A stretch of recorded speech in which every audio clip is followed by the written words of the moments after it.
Welcome to our 150th, fourth episode of Gorilla Radio. I'm Joe Caprino, and I don't have Greg Rakeshaw introducing me today. I don't have the booming voice. Yes. I don't have the professional voice of Greg Rakeshaw. Yeah. That one's going to be hard to mimic there. He has quite a radio voice, and it's pretty intimidating when you're sitting right beside him. So, I'm joined by Mike Reiser. I need to make sure. I was you were runner-up at Newcastle for Pick'ems to me. So, I mean, we know our Newcastle for sure, at least. Man, we're right in the mix. And Evansville kind of messed me up on the Pick'ems, but other than that, I thought I did pretty well. Yeah, I did not do very well. It's not the bad thing is you miss one or two more than somebody else, and it's like a 20-point difference, 20, 30. I mean, you can start just dropping quickly. So, yeah, I was talking to Sprunger, and he killed it, man. Yeah. Laying low, figuring it out, man. He's pretty good. Yeah, definitely. He actually, I had to recalculate one of them because he kind of said that he had a spreadsheet he sent me that he keeps it up. I was wondering because he had sent me the same thing. I'm like, I don't know, man. Message Joe. Yeah. But that he's always like, how many did you miss this round? How many? And I'm like, I don't know. And I'm not gonna go through and individually count them, but I know he's like spreadsheets and he's using the analytics of Pick'ems. Yeah. Yeah. No, and he messaged me and there was just a little bit of a calculation error. Miscalculation, so we got it fixed. So he was happy about that. It bumped him up a little bit. So yeah, I'm not doing too well, but it's all for fun. I won a semi-state. I won Newcastle, so I can be proud of that. So I continue my dominance in the Calumet Regional, my favorite regional, Hobart Regional. Nice. So I guess we can talk about Sunday. Sunday. It was pretty fun. I hope everyone tuned in.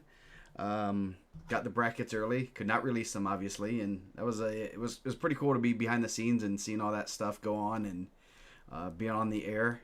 Some people said I did a good job, and some people said I looked nervous and didn't know what to do with my hands. So, yeah, it was a good time, and definitely Coach Gable vouched for me and basically the whole website, so it's pretty cool to have someone like that say, hey, these guys know what they're doing, and they would add a lot to the broadcast, and that kind of stuff obviously can't be done without Mike, Dane, Caleb, Howie, Dustin, everybody that's helped with the website. So that's pretty cool that there was a lot of recognition for the website more than anything. So yeah, it was a real cool opportunity, and I know we had been saying it. Those guys do a good job, that's Mike's a legend, mm-hmm. And I think that was really cool that you're able to get in there and just kind of give a different perspective, and those guys are awesome. Yeah, I was also on the Rex and Dane was MIA show last night, so, but that was it was pretty Man. Does that make you in the lead? Were we tied with the Collins? How many have you done? I did two. I've done back-to-back weeks, so I don't know. I've lost track. Yeah, I've ran out of toes and fingers to count. Yeah. I think I've only been 3 times. Yeah. No, Mike. The one thing that kind of surprised me about Sunday was Mike he got the brackets and he was doing all of the preparation there. I mean, that was he followed wrestling a little bit, for a decent amount, and then, got the brackets and was trying to figure out, just things to talk about each guy and each quarter bracket. So I definitely took a lot off his plate of he only had to do that for half the brackets, which was good. So it was a lot of fun. I enjoyed it, and it's pretty cool to be able to sit there get the brackets, and the first time you get them, you're just oohing and on about matchups, ooh, and stuff like that, and then texting a few coaches for name pronunciations. So, but was there any that surprised you? Any what the name pronunciations? The one that was the hardest was the Hooray Leon from from Perry Meridian. We were looking at that, and I was like, I'll just text the coach. I'm gonna text Shutley, and he'll tell me. And he's like, that's what we call him. I'm like, okay, that's good enough for me. So, come on, Rex, I'll be in Indy. Come on. Yeah, we'll be in Indy. Yep, Friday. I plan on being there. Big Troy. Yep. Troy was at East Chicago. Calling some Thunder Pins. No, he wasn't officiating. Hanging out. Hanging out. Nice. I guess, because he did state, so he can only go, what do you do, regional? Sectional? I think he only up to regional now. And then it kind of goes through, so. Yes. He told me to my face, though.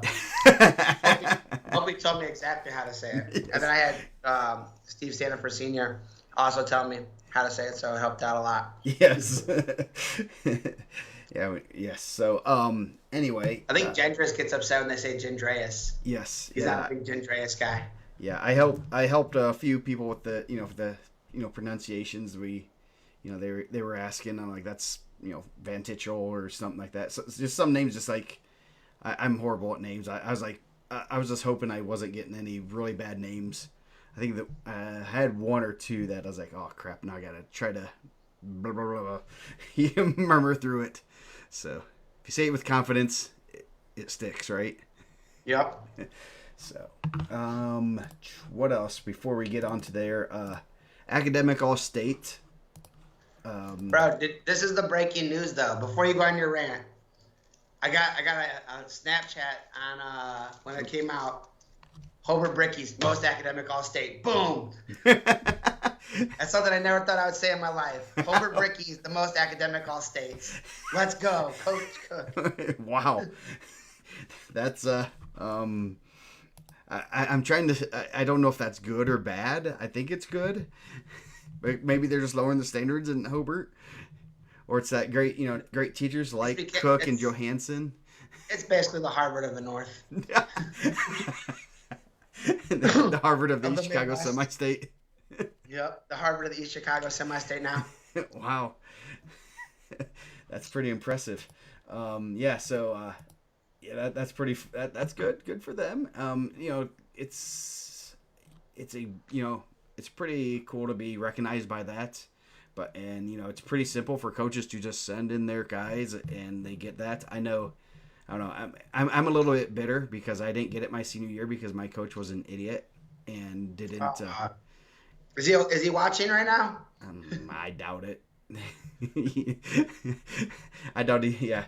Anyway, he thought you could only submit one person instead of two, and I would have gotten it. And then he kind of tried to apologize, like, dude, come on. And I don't know. Coaches that don't submit it, that's kind of shitty, I guess. We'll say a bad word, but. What's the what's the qualification for it? So maybe if the coaches that are watching don't know. These guys are all in the know. Our fans are all in the know. Yeah, I believe it's 3.25 or better. Your least is what you need, and you have to be a member of the Coaches Association for $25, I believe, something like that. Anyway, and then you can submit it, and your kids get get recognized for it, and it's a great way to promote your program. That you might, you have good wrestlers and good academic wrestlers. So I know there's some coaches that just you can tell that there's some teams that just are kind of lazy about that, and the ones that are they're good about promoting their programs and stuff. They are doing stuff on Twitter and everything, and social media and promoting their kids, and they're doing that kind of stuff, and that's what give your kids the recognition they deserve. I don't know. I'm still bitter about mine from 25 years ago. So and not like that little piece of paper would mean much, but it did at the time.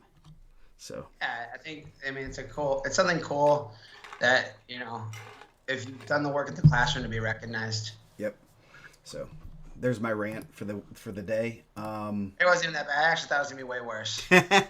No, it's one of those things I've seen it too many times, and kids want to be recognized for their work, whether it's on the mat or in the classroom, and do that take your time and do what you're supposed to do as a coach. That's my rant and my my stance that and if you don't know if you can dominate more than one person, send a freaking email or call. Well, back in '97 you probably had to call somebody, but make a call and say, hey, Can I nominate more than one person and then do it? Send a fax. Send a fax, yes.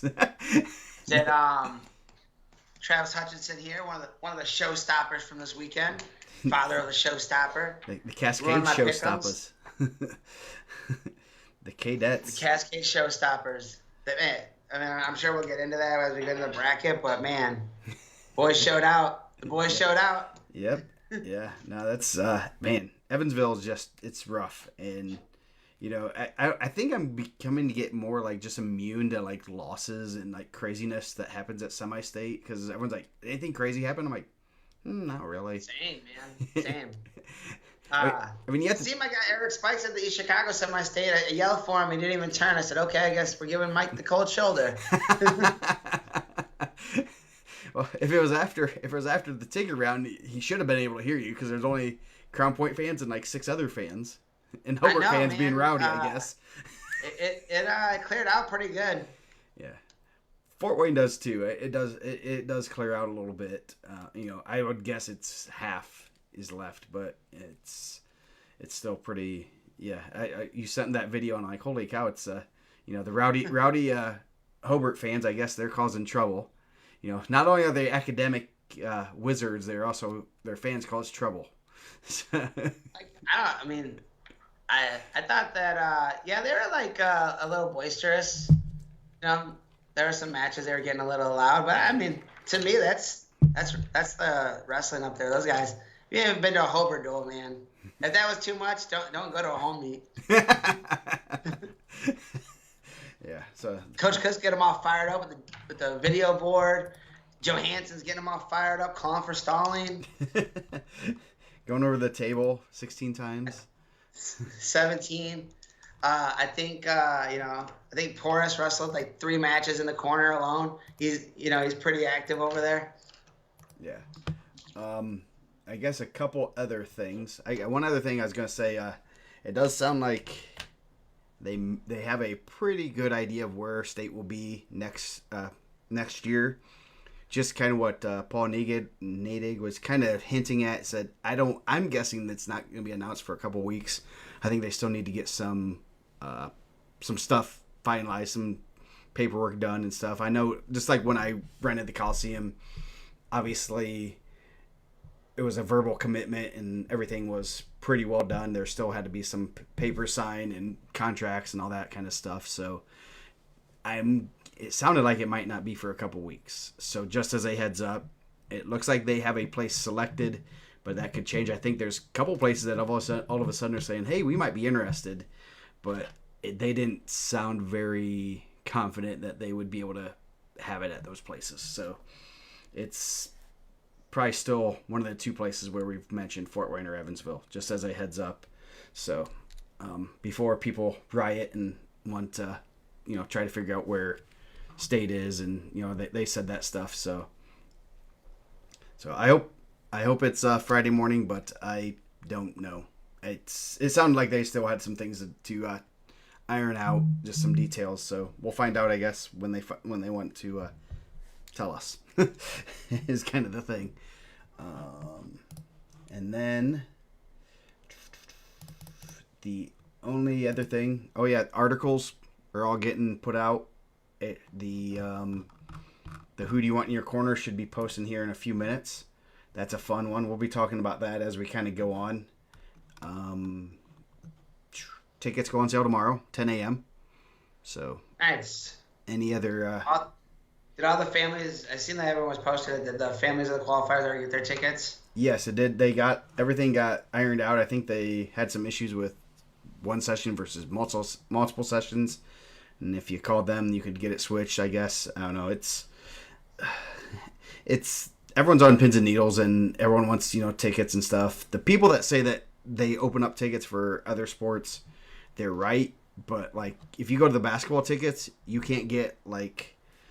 you can only get the ends of the court. You can't get in the middle, and those are reserved for the teams, for the team blocks and stuff. So maybe next year they can open up the ends and stuff like that. I don't know.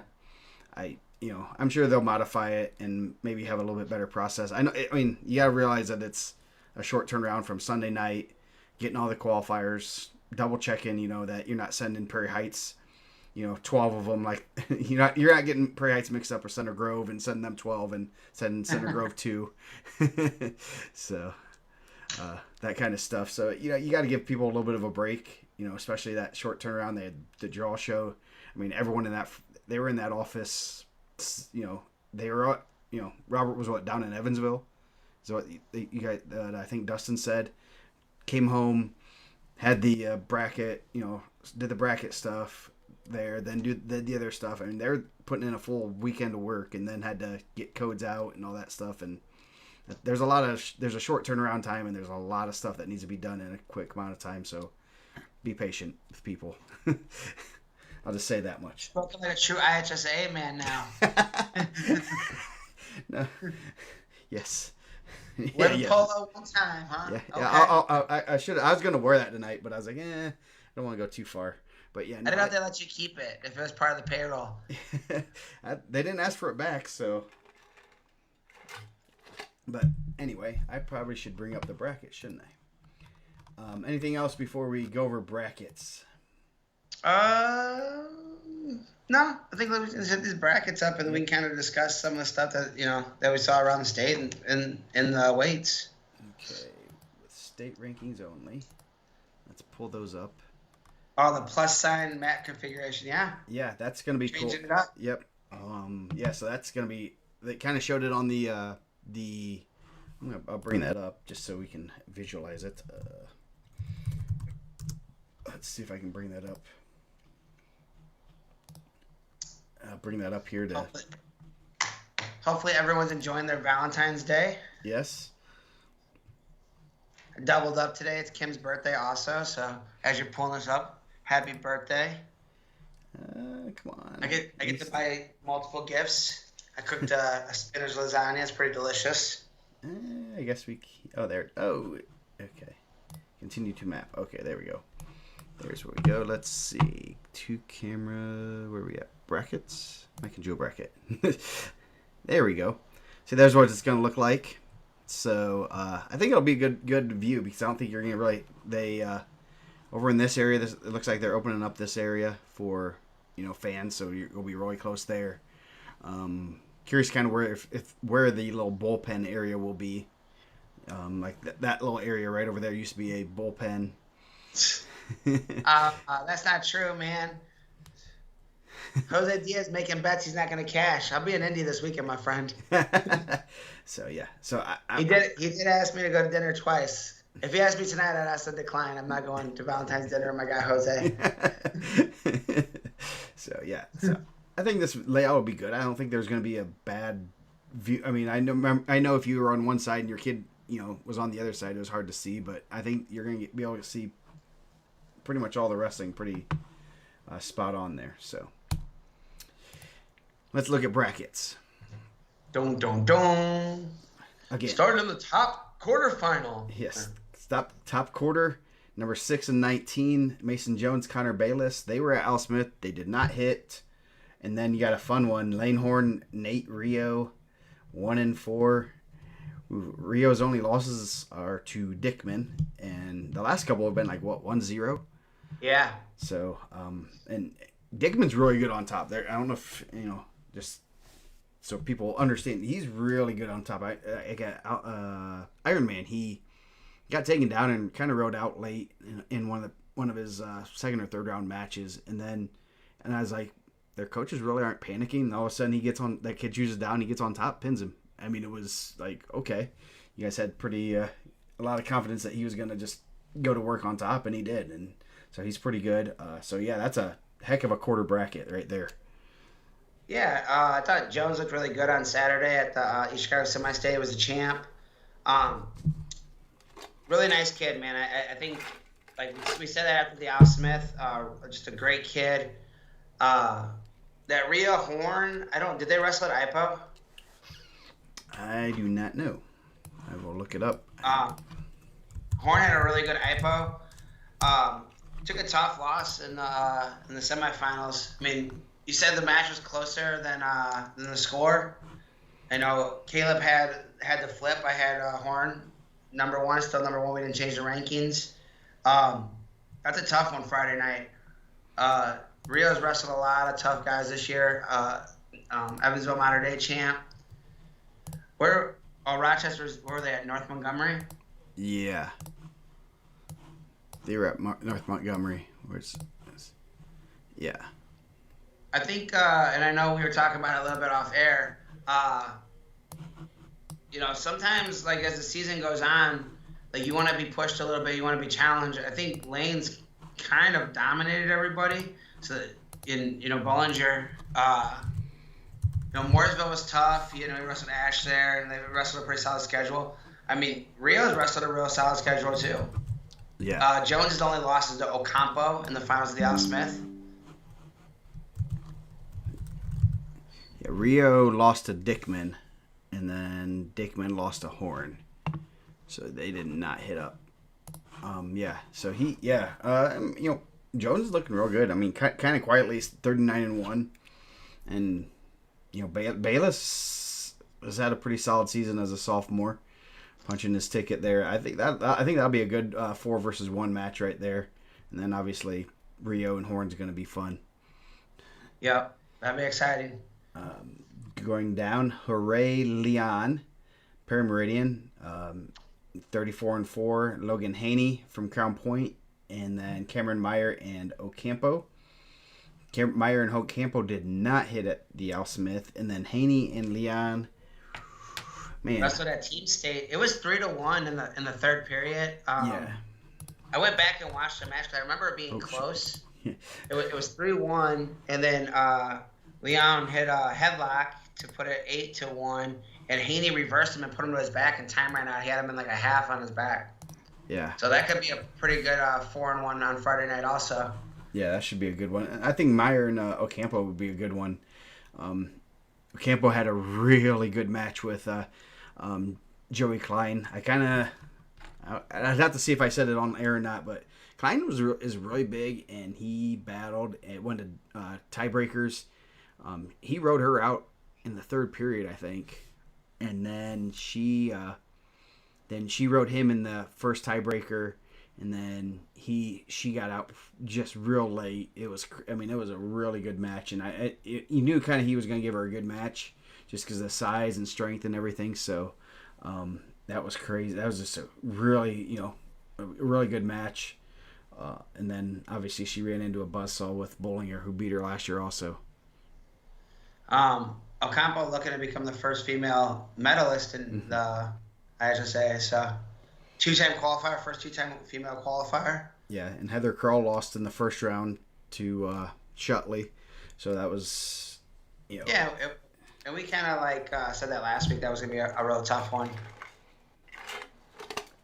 So, going down, there's really not a bad first-round matchup here. Bollinger versus Isaac Campbell, 3-8. And then Xavier Chavez and Gunnar Butt from New Pal, 23-24. I forgot to say, you didn't do too shabby on the rankings this year. 200 out of 200. They did pretty well. Yeah. Yeah, that was there's one weight class that's perfect, and I think no one had less than 3. You could conceivably, it is no unranked guys are wrestling each other in the first round, so there is a decent shot that all 112 placers could be ranked. I thought the semi-state rankings held up pretty well too. I know. I think everyone that qualified out of East Chicago was ranked. Mm-hmm. I think someone else had said that too, as the day was going on. So a pretty good showing. Yeah. So Bollinger. Bollinger going in. Rex has said it, but they were in the same weight class at IPO. That Horn won, but placed higher than he did. Yeah. So that was kind of the thing, and he hadn't lost. Yep. Yeah, that's. It's rankings aren't our predictions. No, I could send you my predictions because I had Bollinger winning that match. Yeah. So it's it very rarely do we move, or do you, I guess, more or less move a guy that hasn't lost down. Yeah, other than injury or something crazy, even there was a huge debate in the middle with moving Dickman up after it was 9-1, but didn't he get thrown to his back at the end? Yeah, it was 4-1, and he was yeah, he got late, either 4 or 5. So it was closer than that. So it's, I mean, at that time he's trying everything he can to try to score, and Bollinger's gonna put him to his back if he can. There, so yeah. Yeah, I mean, if Finn Butts or Candy and Nuts, I mean, if I re-ranked the rankings right now, I'd have 100%, I think. Yeah, so that's going to be an interesting. I mean, because obviously it was not close. So you got him for a title. So, don't even wrestle it then. So someone's already got the script because they put in that they were a state champion this week. So they must have got just like the NFL. I guess HSA script. I didn't get it. I tried finding it Sunday, but I didn't find the script. I get usually HSA releases that on Thursday, but so yeah, you got Bollinger, Campbell. That should be a good one. Campbell, another really good freshman. Floyd Central keeps turning out really good wrestlers. Chavez and Butt should be another good one. You know, New Pal, 2 young guys that qualified. I think they're a team that's going to be we're going to have to keep an eye on for a while here.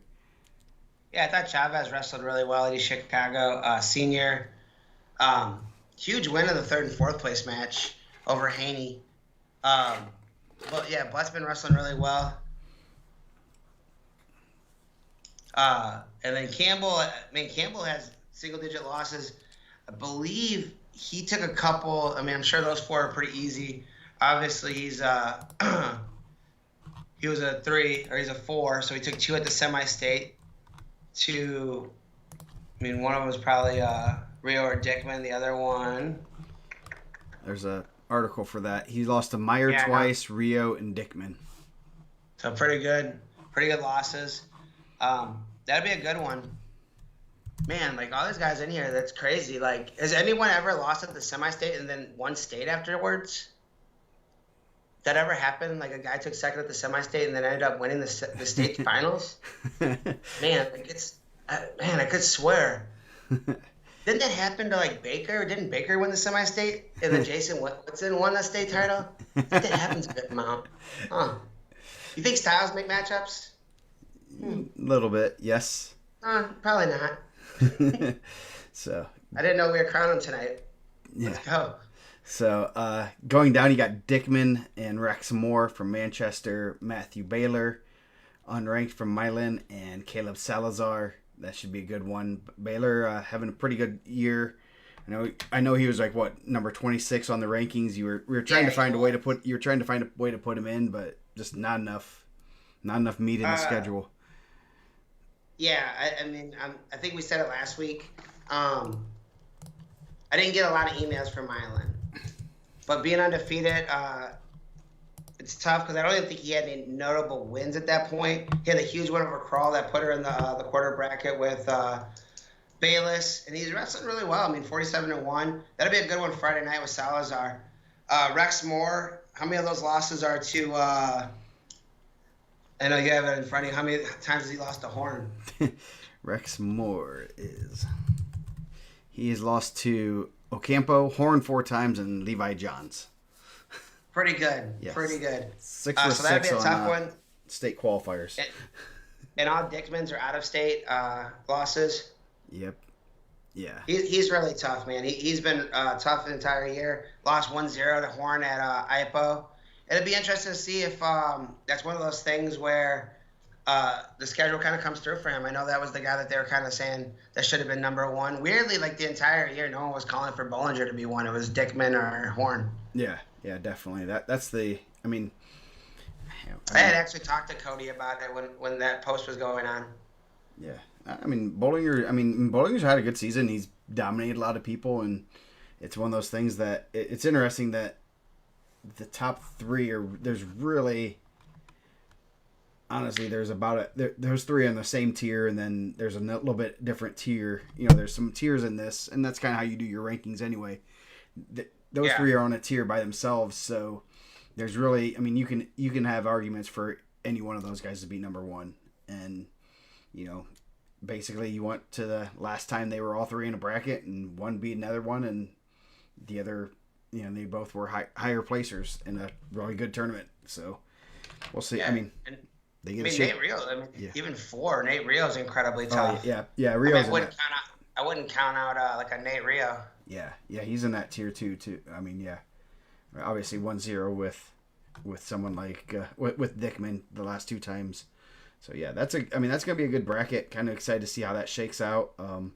Obviously the 1 and 4 is gonna be a match we watch. We're gonna be paying attention to any Saturday morning matches that you're maybe keeping your eye on, possibly. Yeah, I mean, that Ocampo-Meyer match Friday night would be huge. I think she put herself in a good spot where she's in a good spot where she can maybe make a run to the semis.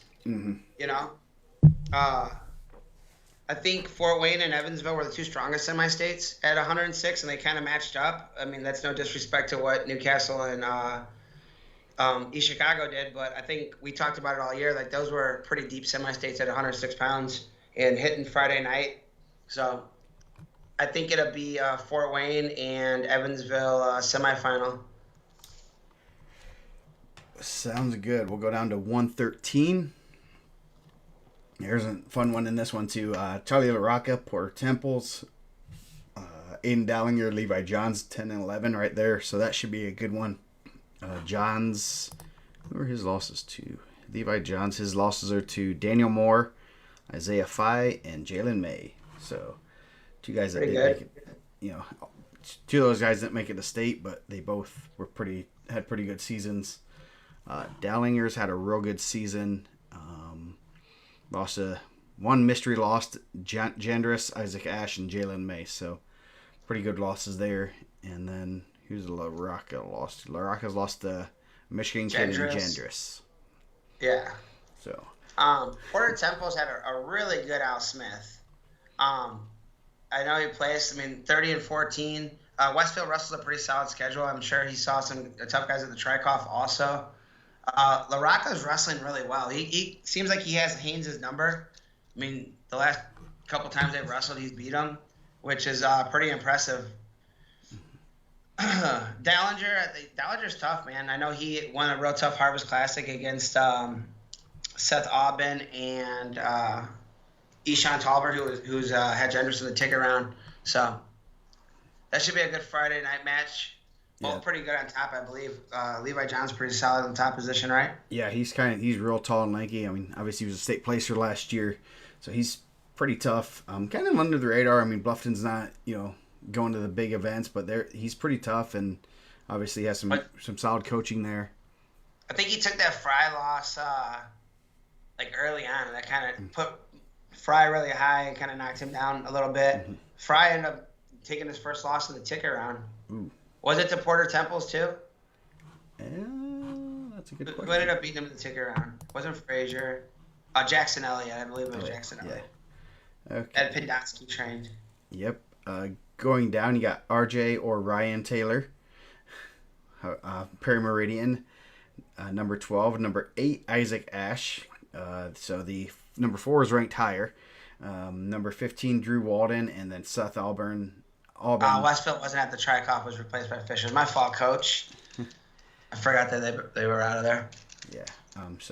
This is another good quarter bracket. You got 8, 12, 15, 20.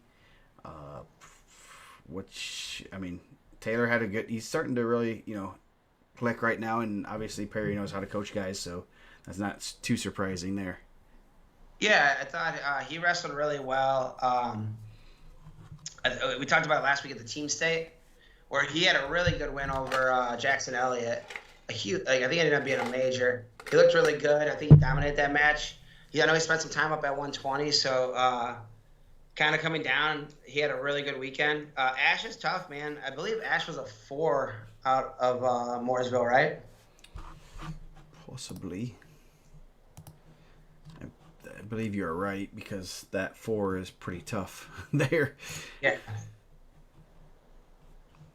me see. I'll bring up my brackets. Better bring those up just in case. I believe you're right. Yeah, he was a 4th at regional, so pretty impressive to come through there. So he's had some experience knocking off 1s last week. Drew Walden wrestling really well. I thought he really turned it on middle of the year. I know he was an undefeated guy, knocked off some undefeated guys to get there.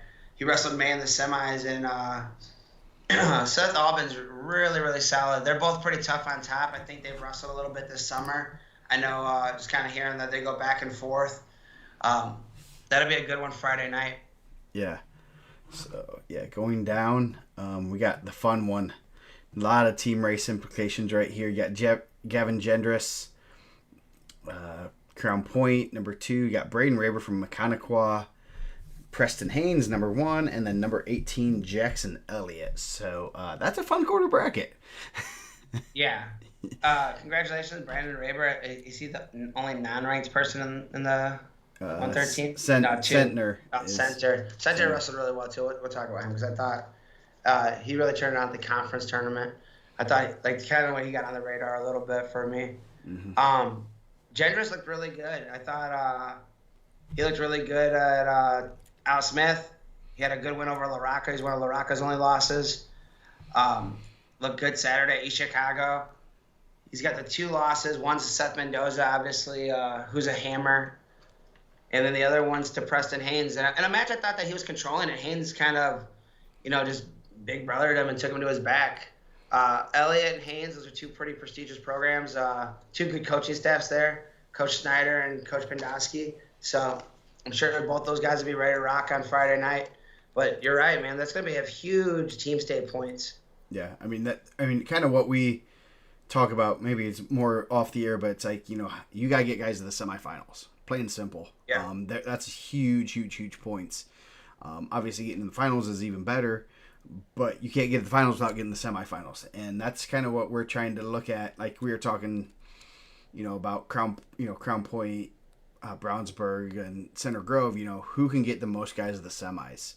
And then, obviously we're like, okay, hopefully, if a Haynes, if a Brownsburg Crown Point matchup or Center Grove happens in the quarterfinals, that's huge. Or in the first round, there's some matches that, first round that both teams are going to need. All 3 teams. Well, we kind of seen it last year where Crown Point got on a roll, right? Like I thought, like they carried that momentum across the board. Like all their guys kept winning, and it was like, hey, like everyone didn't want to be the person to lose there.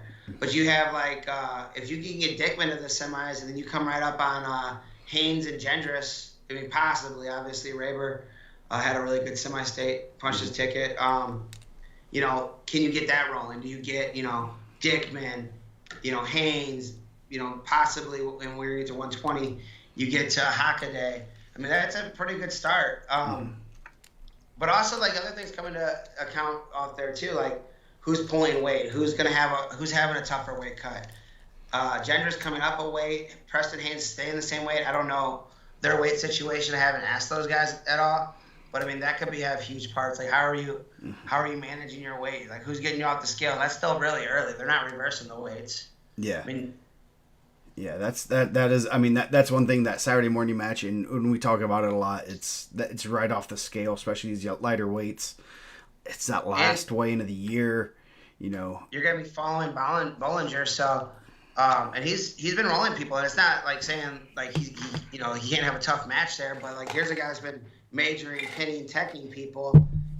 Is it gonna be a quick match? Mm-hmm. Do you go the shorter time off the scale? The further you're off the scale for the guy that's cutting a harder weight, it's going to be a lot tougher. So, I mean, like I said, I don't know either of their weight situation, but, that could play a huge factor there in that same quarter. Yep, and we've seen it before. So, the next quarter bracket, Jalen May, Cameron, I believe it's Sentner. At least I changed his name I don't know. I guess you should just text Coach Bumgardner. Tommy Frazier, number 13, Zionsville, and Jackson Heaston, number 6, Indian Creek. May looked really good on Saturday. He, as Ryan did mention there, he dispatched Levi Johns pretty easily. And then I do know he had the best celebration. He did the old Bugs Bunny celebration. The best of the day. So you gotta give him props for the original celebration. No backflips, just the little Bugs Bunny celebration. So that was cool. He looked real good. So you can't really overlook him in that quarter that half bracket or that quarter bracket. So he's been in the semifinals before. I do not know if he wrestled He wrestled Gendrous last year. He did wrestle Gendrous. Okay, so another guy I know we talked about with the rankings in the first one, like never really a lot of call for Jalen May to be ranked number one, even when we changed the rankings up a little bit. When Haynes lost to LaRocca and then Gendrous lost to Haynes, and at that point, and he's not in the bracket now, Rio was moved to 1. Like May had placed higher than him instead. No one really batted an eye. Like I don't know why. Maybe we still have a strong enough following in the Kokomo area, but really talented wrestler. Yeah. So May and Center had a really good win over Kite at the conference. I think he's been on a roll. Punched his ticket at East Chicago, and then Frazier was a qualifier last year, no, ticket rounder last year, wrestling well. And Jackson Houston had to win basically a state finals level match to just get a ticket. He had to beat Rio there. Yeah. So a couple guys, and then so even Saturday morning, Jalen May, possibly Jackson Houston. I know Houston's wrestled up some up at 120, and we had a win over Lane Horn. Haynes Gendrous, huge for the team points. 2 guys that have been in the finals, been under the lights. The winner of Walden and Aubin, and then possibly R.J. Taylor at Gavin Isaac Ash. There's a lot of 4-1s that I like. You look at, and I don't know if maybe I'm just getting older and I'm more sympathetic, but you're kind of like, wow, that'd be a tough one. Like 12-8, like obviously Ash is ranked higher, but some really really good matches. LaRocca put himself in a good spot on the other side of the semis from 2, 1, 3, and 6 by winning the semi-state. So, man. Center Grove had a phenomenal semi-state. That's probably one of the best. That has to be one of the best semi-state performances probably in the history of semi-states, right? Yeah, I mean they went 12. I mean they went 12-0 in the ticket round. I mean 12-0 in the ticket round is unreal. Yeah, and Brownsburg when it went went 9-1, and Crown Point went 11-1, which is 10-1. Was it 10-1? Was it 10-1? Yeah, 10-1. So yeah, that. Pretty good all around for all those teams, and it's one of those things that's like, wow, that's pretty impressive, and I think that that shows the schedules they wrestle. Honestly, I we were talking off the air. I was like, I like to see the get the strength of schedule, from Aligned, and see how the top 20 teams, the strength of schedule, how they did in the ticket round, and I would guess they won 75 to 80% of their matches in the ticket round. I'm just taking a wild guess. Well, there's like several things where you have a lot of these guys. We can look at the Al Smith and say, hey, these guys hit up at the Al Smith, and that's a testament to what Steve's built over there. Or like Team State. Oh, like a lot of these guys were the Team State, and it's like, okay, did they hit at Team State? Oh, they did. Like this is the match that they had, and then just you're right. Like just wrestling those big events and making a tough schedule. It's going to help you down the road. Yeah, definitely. How many undefeated guys ended up losing in the ticket round? There was a handful. Yeah, there was a decent amount that lost. I'd have to go back and look, but yeah. So, 120. Bryce Doss, another new pal, young guy, semi-state champ out there. Logan Bickle, the giant killer. Dominic Brown, Neil Mosier. So you got a real tough quarterback right here. Bickle over Lane Gilbert. I watched the match, and he just took him down, turned him real quick, and then threw him to his back in the second period, and it was not what I expected it to be, to say the least. When we talked about it a little bit Saturday, what's the difference there? I think that really those guys are really believing in what they're doing, Mm-hmm.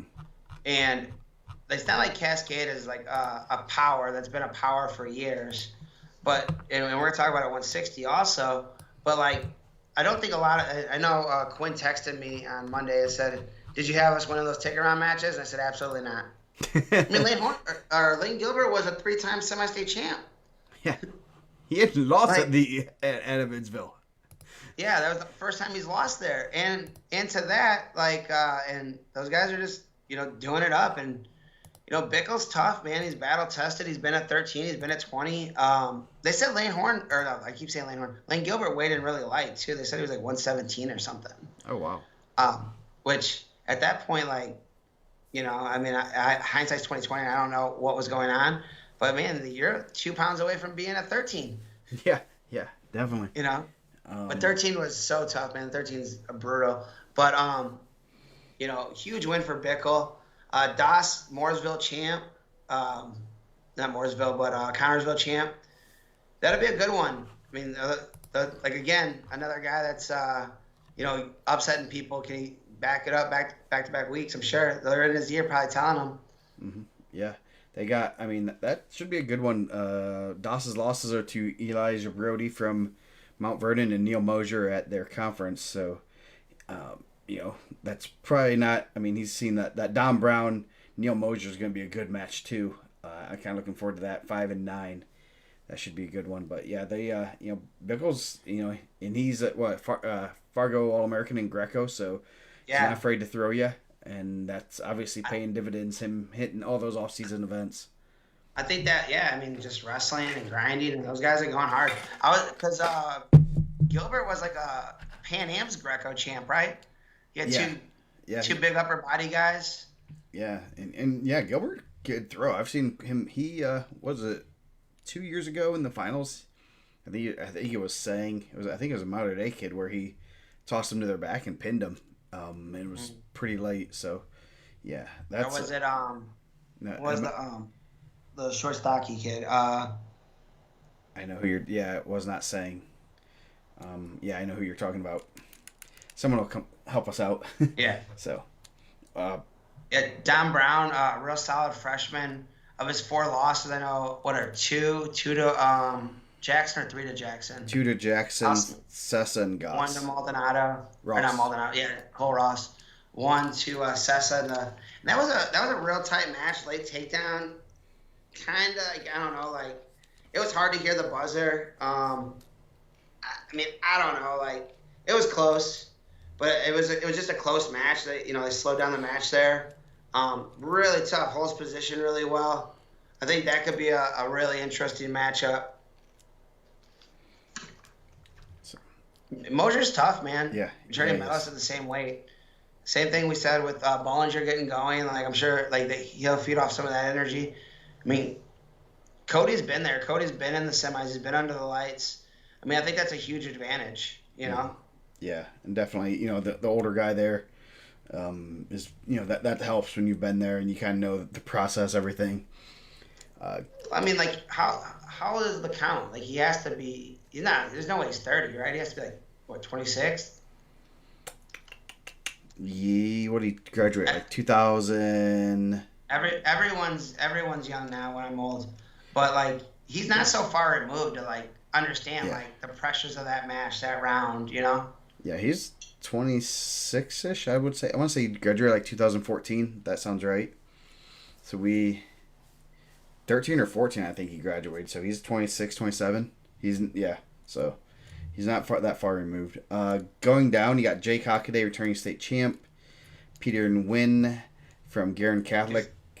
Graduated 24. Man, Cody had a pretty good record, man. 50-1, 50-1, 40-0, 44-0, 184-2. It's pretty good. Not bad. I would take that record, I would say. Yeah, I'd take half those wins, to be honest. And there was 1 year he didn't even make it to state. He was undefeated going to the ticket round, remember? Yes. His freshman year. Oh, yeah. Yeah. So, going down, you got Hockaday win. Hockaday's having a real good season. He's looking really good. And then you got rematch from Al Smith, Fielden, and Sessa. Sessa won that. I want to say it was 5-3, something of that nature. Yeah, I thought it was 4-2. I don't remember. 4-2. So I know there's I think it was a 2-point match. So, I'm sure Nick's still in here. He'll let us know. Yeah. Yeah, Hockaday, I would say even more really, really good career so far. 4-2 Tim Carter. Well, thank you. Really, really solid, man. Peter Nguyen, second qualifier for Guerin Catholic, 2 times at the state finals for Guerin. He's both of them. Yes. Couple tough freshmen. I think there was people that were saying like, oh man, like Sonny was at the finals at the East Chicago Semi-State with 15 losses. He has 15 pretty good losses. They've wrestled a heck of a schedule, and there was people I know at the beginning of the year that were saying they didn't think he'd even make the lineup, and then he's in the finals at East Chicago Semi-State with another freshman Friday night with a chance to possibly medal. So both those guys are incredibly tough. That'll be a good one. Yeah, you can go to the article to find all his losses, but yeah, 8 of them were semi-state or state qualifiers, right? Or no, 5 of them were, no, 8 of them were semi-state or state qualifiers. I'm sure he took two at Ironman, so that's another 2. Then you got Ohio, Pennsylvania, Illinois. I spelled Resendez wrong, and a Wisconsin kid. So yeah. And all those guys Resendez I saw qualified for state. Ohio hasn't started. And I don't know about PA or Wisconsin yet. So, but I'm guessing all those guys will be qualifiers too. But I mean, we're gonna kind of keep saying it over and over. Like, just schedule, like making you tough, man. Like it's either gonna like make you a lot tougher, or it's gonna break you. And I think those guys, it just depends who's in your ear and telling you. And I think he's wrestling well. So that'd be a good one. Mm-hmm. Yeah, that should be a good one. I mean, it was a close match first time. And, 2 freshmen have pretty good wrestling families, so that should be interesting. Yeah. Tanner Tishner, Isaiah Wilson, first round. I do not believe they wrestled at the Al Smith. No, they did not. It does not look like that. Then Eddie Goss, Eli Brody from Mount Vernon. So that's going to be... All 4 of those guys are Al Smith. I don't think they met, at least the first round matches. I know, obviously, Tishner and Goss met in the semis. So there's some good common opponents to figure out your pick'ems there. The bracket ended up kind of working out almost like a seed, right? Yeah. Like Tishner, Jackson and Hockaday, the 2 champs, are on opposite sides of the bracket, which is really good. I mean, in that sense, the champs. Like, I wouldn't say like overall, because I think we got some really tough ones that we're about to talk about in the quarter or the semis or the quarterfinals. Wilson really impressed on Saturday. I thought I was impressed with him last year. I don't think he's been wrestling for a super long time, but he's a goer, man. Tishner really impressed me at Al Smith. His 1 loss to Jackson.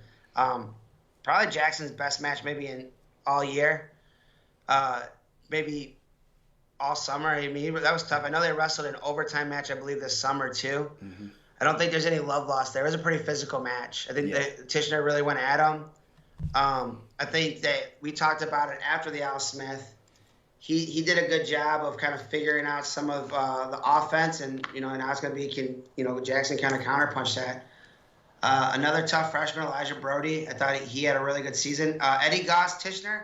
Little bit of a rivalry there. That was a 4-over-1 last year at state. Tishner avenged it at the Al Smith. He did not look happy while doing it. No, he looked pretty aggressive in that. Yeah. He definitely. I think he had that match circled, and it might have been a major. It was pretty. He dominated him. It was like, I think Nick said 9-1. I don't have it in front of me, but it was a very one-sided match. But again, I mean, Goss is having a full practice this week. Yeah. Like, if you're the 6-pounder and the 32-pounder, are you still coming to practice? Like, your 12 other teammates are still going. Yeah. All of his partners are still going. All those guys are looking to, make a run. We talked about it the first week of sectionals. This is the first time Center Grove's had their full team. And they're kind of showing why they're in the national rankings at some point. So he's going to have – I mean, this might just feel like conference week for them. Yeah, I know when we had – a lot of guys going, and we had a few years where pretty much the whole team stayed around, and it felt so much better. It didn't feel like an empty room. People were training, people were going hard. I mean, the guys that weren't wrestling were kind of goofing off a little bit here and there, but they were still pretty serious. They knew, it was a good vibe in the room. And that's huge. That's huge that it does. You're not the only one in the room. Obviously, Western has a couple. They have 2 or 3. I think they only have 2 qualifiers. But they still have, he has some good training partners and stuff. I'm sure that are coming up there, but it's still different. It's different when you have 10 guys versus the usual 30 or 35. So it'll be interesting to see how that. I mean, you're right. That could play a huge role in just kind of the focus and kind of like, oh my, I'm the last soldier alive here. So that's the rubber match for a spot in the semifinals. I think both are wrestling real well right now. And Isaiah Wilson probably got to wrestle Brock Peel every day too. So I mean, Brock doesn't look like he's super big, so he's probably in there rolling with those guys still. So he got a tough partner every day. Yeah. Last quarter bracket: Ashton Jackson, 50 wins, 0 losses. Lincoln Carter, tough freshman from East Side, the Blazes. Then Gavin Bragg and Isaiah Schaefer. Schaefer, I believe, pinned him at Team State. Schaefer, returning state placer. That could be an interesting match. Him and possibly him and Jackson on 1 and 3 right there. I think Lincoln Carter is wrestling really well. Jackson's a boy, man. He looks so good at the semi-state. Every round looks like he's looking to cement his legacy. I mean, 2 titles already. Dude, he's phenomenal. The most accomplished wrestler in LaPorte history. No disrespect to my guy, Tyson Nisley. Yeah. But I'm sure he would agree. Going to Purdue. Lincoln Carter's had a good year, man. I don't think they wrestled this year already, right? Yeah, it was 11-3. I thought they said Carter had a cradle locked up on him or something, and kind of, I don't know if he turned him and Nick probably will comment because he was there. I want to say he made it interesting for at least a little bit, so could be very interesting to see how you got a freshman, nothing to lose, and he wants to be a giant killer. A senior trying to cement his legacy, right? Yeah. But we've seen that before too. Like what happened with Cummings ended up losing one Friday night, right? I seen Carl Cummings in the house on Saturday. Oh, nice. Gavin Bragg, Schaefer. I think Jackson wrestles a very modern day esque style too. Mm-hmm. I think that's gonna be a really interesting match Saturday morning. Like those guys. I think Jackson wrestles at kind of a slower pace, like a low risk, high reward type style. Where I think modern day is kind of that's kind of what they do. Mm-hmm. That's what they've always been great at. They're not gonna get too out of control on top. I think they're very calculated. That could be a really good quarterfinal match Saturday morning. The bottom part of the bracket, the quarterfinals with Goss, possibly, and Tishner. Obviously, I'm looking ahead. Everybody in here ranked, not bad, not too bad. Yeah, you got a perfect bracket. Snug Wilson at 25. More than anything, I was just really impressed how he wrestled the entire year. But I mean, up top, you're talking possibly, Doss Bickle, Mosier Brown, and then Hockaday.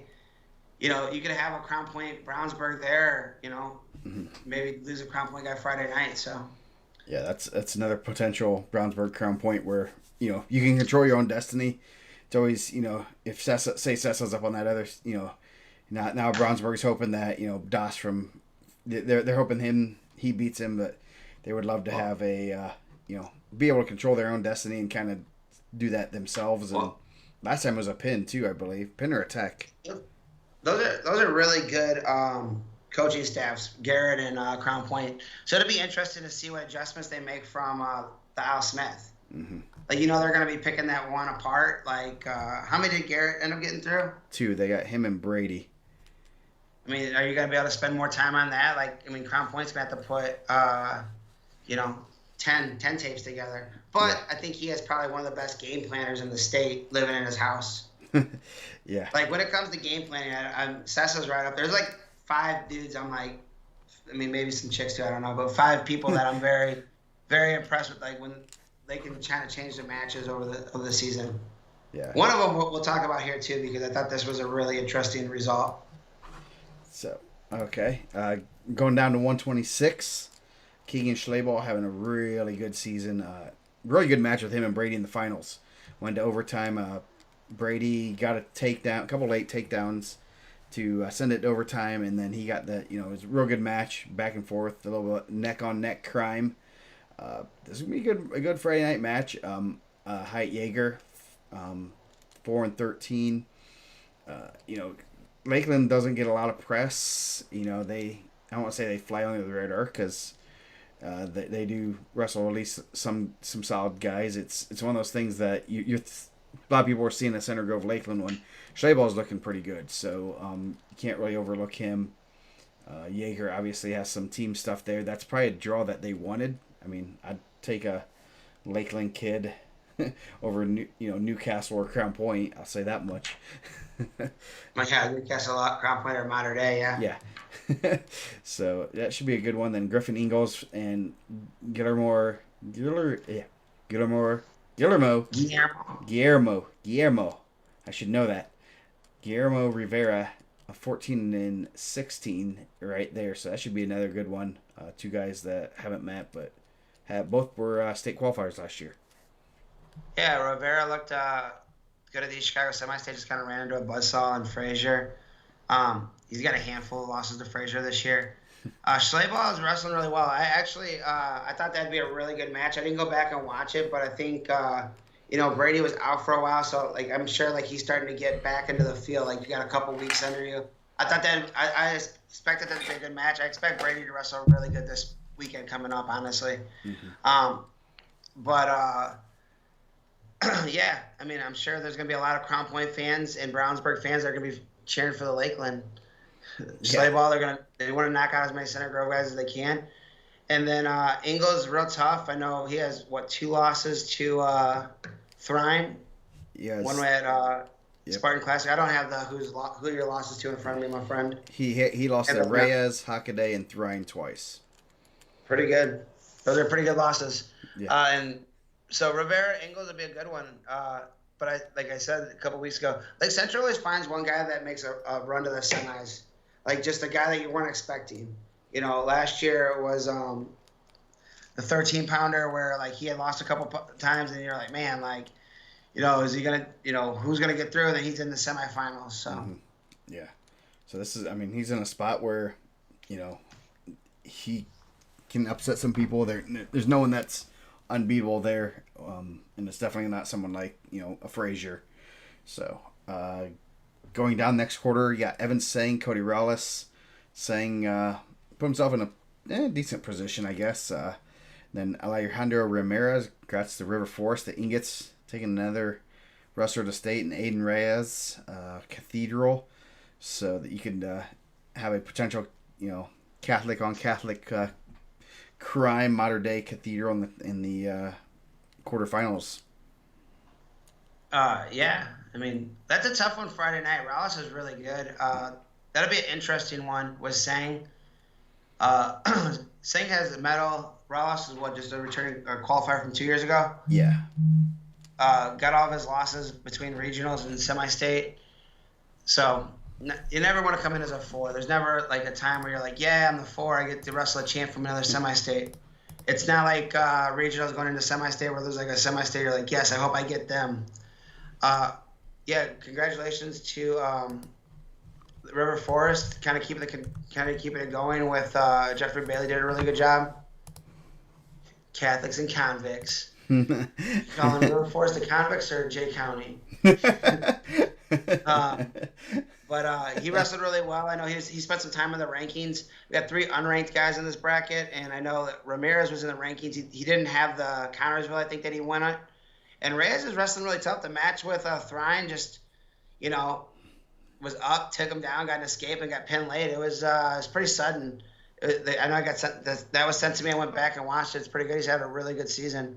Mm-hmm. But I don't know if Mater Dei and Cathedral are going to be in the race for the championship, but I'm sure they're trying to get a trophy. Yeah, and they're also trying to get as many guys in the finals. I think Cathedral has. I want to say they have 9 straight years of having a champion, so they're trying to keep that streak alive. That's pretty impressive. Yeah, there's if you go to the media guide, lots of streaks and stuff like that. It's just cool information, and it's like, wow, they've they put a guy in the finals for 15 years in a row or something. Just things like that. That's like that's pretty impressive. Or having state qualifier. Two teams have state qualifiers for over 40 years. That's pretty darn impressive, to say the least. So going down here, Tylen Thrine, undefeated freshman. He likes to pin people. Nazir Christian from Maryville. I know he was in the rankings. Landon Haynes, Hayden Brady, 10-17-5. That's gonna be a good Friday night match there. Freshman, first time there. Senior. That's gonna be interesting. Two really good wrestlers. Yeah. I guess let's start the first part. Tylen Thrine wrestling really well. Like I said, go back and watch his match with Vargo, who won middle school qualifier. So he'd been middle school state. Looked really good. That was an awesome match last year. Two explosive guys. Nasir Christian beat Aiden Campbell for a ticket. And I know the first time they wrestled was like a 15-4 major. Campbell won. And then at Al Smith, it was like a 5-4 win for Campbell, and then he ended up beating him in the ticket round. Campbell reversed a loss to Will Mason at the semi-state, so he's pretty strong and athletic too. So that'll be an interesting matchup. Sometimes styles make matchups. Maryville, I think, does one of the better jobs of getting their guys prepared. Coach Maldonado, they had a really good day. I thought they had a really good ticket round. I mean, not what Center Grove had, but for what they had, I know there was a lot of talk of them having bad draws, but Thrine's wrestling really, really well. Haynes and Brady, that'd be a really good match. I wonder if Haynes and Thrine have wrestled through the years on the youth circuit. But Brady, returning semifinalist, I know he'll be looking to make another run. I know Thrine's been beating Reyes was a qualifier. I know he has a win over qualifier. That'll be possibly Saturday morning. Thrine and Brady. Brady's pretty slick too, so that could be a good matchup of a guy that's kind of been in that round. Yeah, that should be a real good quarter bracket. I mean, you could honestly, I would not be surprised at whoever comes out of that quarter bracket. I'm never gonna count out a Maryville kid. Especially random kids to make the semifinals. Yeah, they've done a really good job, and I know that they really like that kid. They like the way he works. Mm-hmm. But man, like the buzz for Thrine is really high. I think I got way more messages than any other weight about him and Frazier being on the same side. Nice. That they kind of want to see that in the finals. I mean, I don't know. It's pretty impressive that that's the match that they wanted for the finals when, the depth of there, especially a guy like Frazier who's going for his fourth medal, been there 4 times, been in the semis 4 times, been in the lights, or not 3 times, I'm sorry. I'm getting ahead of myself. Yeah. So, last quarter bracket, Logan Frazier, Jesus Aquino Morales, Jackson Bradley, and Chase Stevens battle 2 small schools, Cowan and Tell City. They didn't hit up at Team State. Bradley looked pretty good. He's pretty darn good. Should be interesting. Aquino Morales, he's been like right in that mix, and then had a real good. The bracket got shuffled a little bit Saturday, and he ended up punching his ticket. So congrats to him. I know he's been in there, and I know he had a couple really rough draws the past couple years, and took a little bit tougher of a draw and made what he did out of it, and made his way to state. Yeah, I know Stevens is a guy that Triple B was kind of banging the table for, saying that he was really, really good out of Tell City. And there's some really talented guys that had some really good careers at Tell City that didn't make it, and he was in the finals. I don't know if they do lights at Evansville. Jackson Bradley, really tough freshman. That'll be a good one on Friday night. Jesus Morales, been in and out of the rankings. I know he has a couple losses to Thrine also. That's a small school that got a guy through, and that's awesome, man. I was really happy for him, and he'll be back next year. Logan Frazier's had an impressive career, like going to Virginia Tech. 2 losses are out of state. I think we said this last week. It's 3 losses, right? Yeah, he has 3 losses. Yeah. 2 at Ironman and 1 at the Carnahan on kind of a controversial call. He was state semifinalist as a freshman. A runner-up to Sergio Lemley as a sophomore, and a champ last year, beat Butler under the lights. Crown Point needs him to kind of be one of their horses. I know he's one of their team captain. I don't know if he's one of their team captains. I'm not sure, but he's one of their leaders, and that's going to be big points for those guys that they're going to hope to make a run. Yeah, I had that for my notes from last week. I still didn't update it. Track wrestling's wrong, so. I've been trying to see if Thrine and Haynes had wrestled anywhere along the line. I would be surprised if they have not met up, even as like novices. So 132. All these are good weights. This is gonna be a good one. It's top quarter bracket. Easton Doster, Justice Thornton. I know Thornton. They said had like a medical issue and they took him out on a stretcher.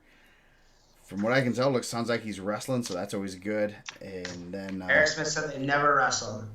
Negative. That's pretty surprising because they both been on the youth scene forever. Then David Maldonado, Keaton Morton, 2 seniors. Maldonado with a medal. Morton, this is his 3rd time there. That's a tough draw right there. That'd be an exciting match. Hopefully Justice Thornton is doing well. That's such a scary situation. Yeah. Again, happy to see Easton Doster back healthy. Looks like he's wrestling well. Won the semi-state. Just jumping up a couple weight classes. I think this is a better physical fit for him. I think he's gonna end up. You think he's gonna end up being like a 150 by the time he's done? 52. He's gonna go the Max Lowry route. He's gonna be pretty. I would say. He could easily be 60 to 70. He's pretty tall and lanky. Just looking at the parents are like crazy big, but they're pretty well built. And his brother ended up being about a 41-ish pounder in college. I think he kind of flirted between 33 and 41. So and he's bigger than his brother was at that time, I'd say. So he might level off at what would be like 144, but. If he's a 160 his senior year, I wouldn't be surprised either. So it just kind of depends on what happens in the weight room and stuff. And I don't know age wise if he's a little bit younger for the grade or not, but you never know what happens. They're 15, 16-year-old kids, and sometimes they grow, and you can't control that stuff. Well, I think he did the better thing. I heard he was cutting pretty good last year, and I think he's having very similar, if not better, success. Not cutting as much weight. I don't know if he's cutting or not. Mm-hmm. David Maldonado, 65, 75. Yeah. Maybe not 75. Maybe 55. Yeah, 55, 70. David Maldonado, Keaton Morton. Keaton Morton's had some really good matches with Kyrell Lavelle. Some high-scoring matches, which is exciting. David Maldonado, awesome match with Hayden DeMarco in the ticket round. Back and forth, real physical match. Hayden DeMarco, a 2-time medalist. Sometimes that happens at the semi-state level. That'll be a good one on Friday night. Real strong, in great shape.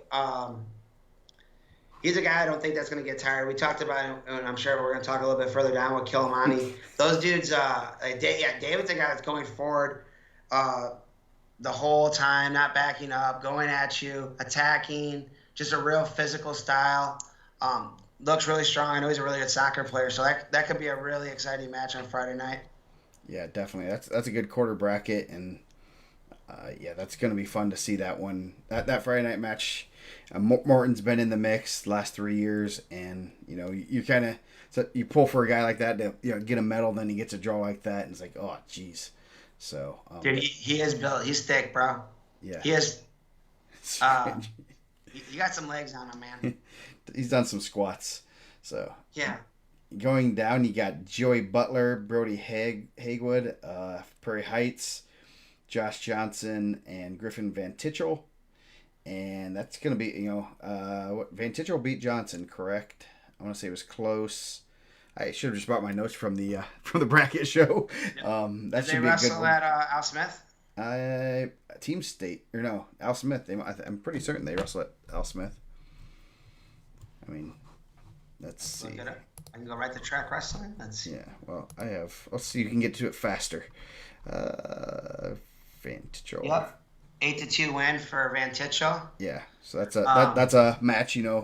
Crown Point is like, yes, we got. They have a couple matches where they've wrestled those guys and won. So that's always that's where we want to be.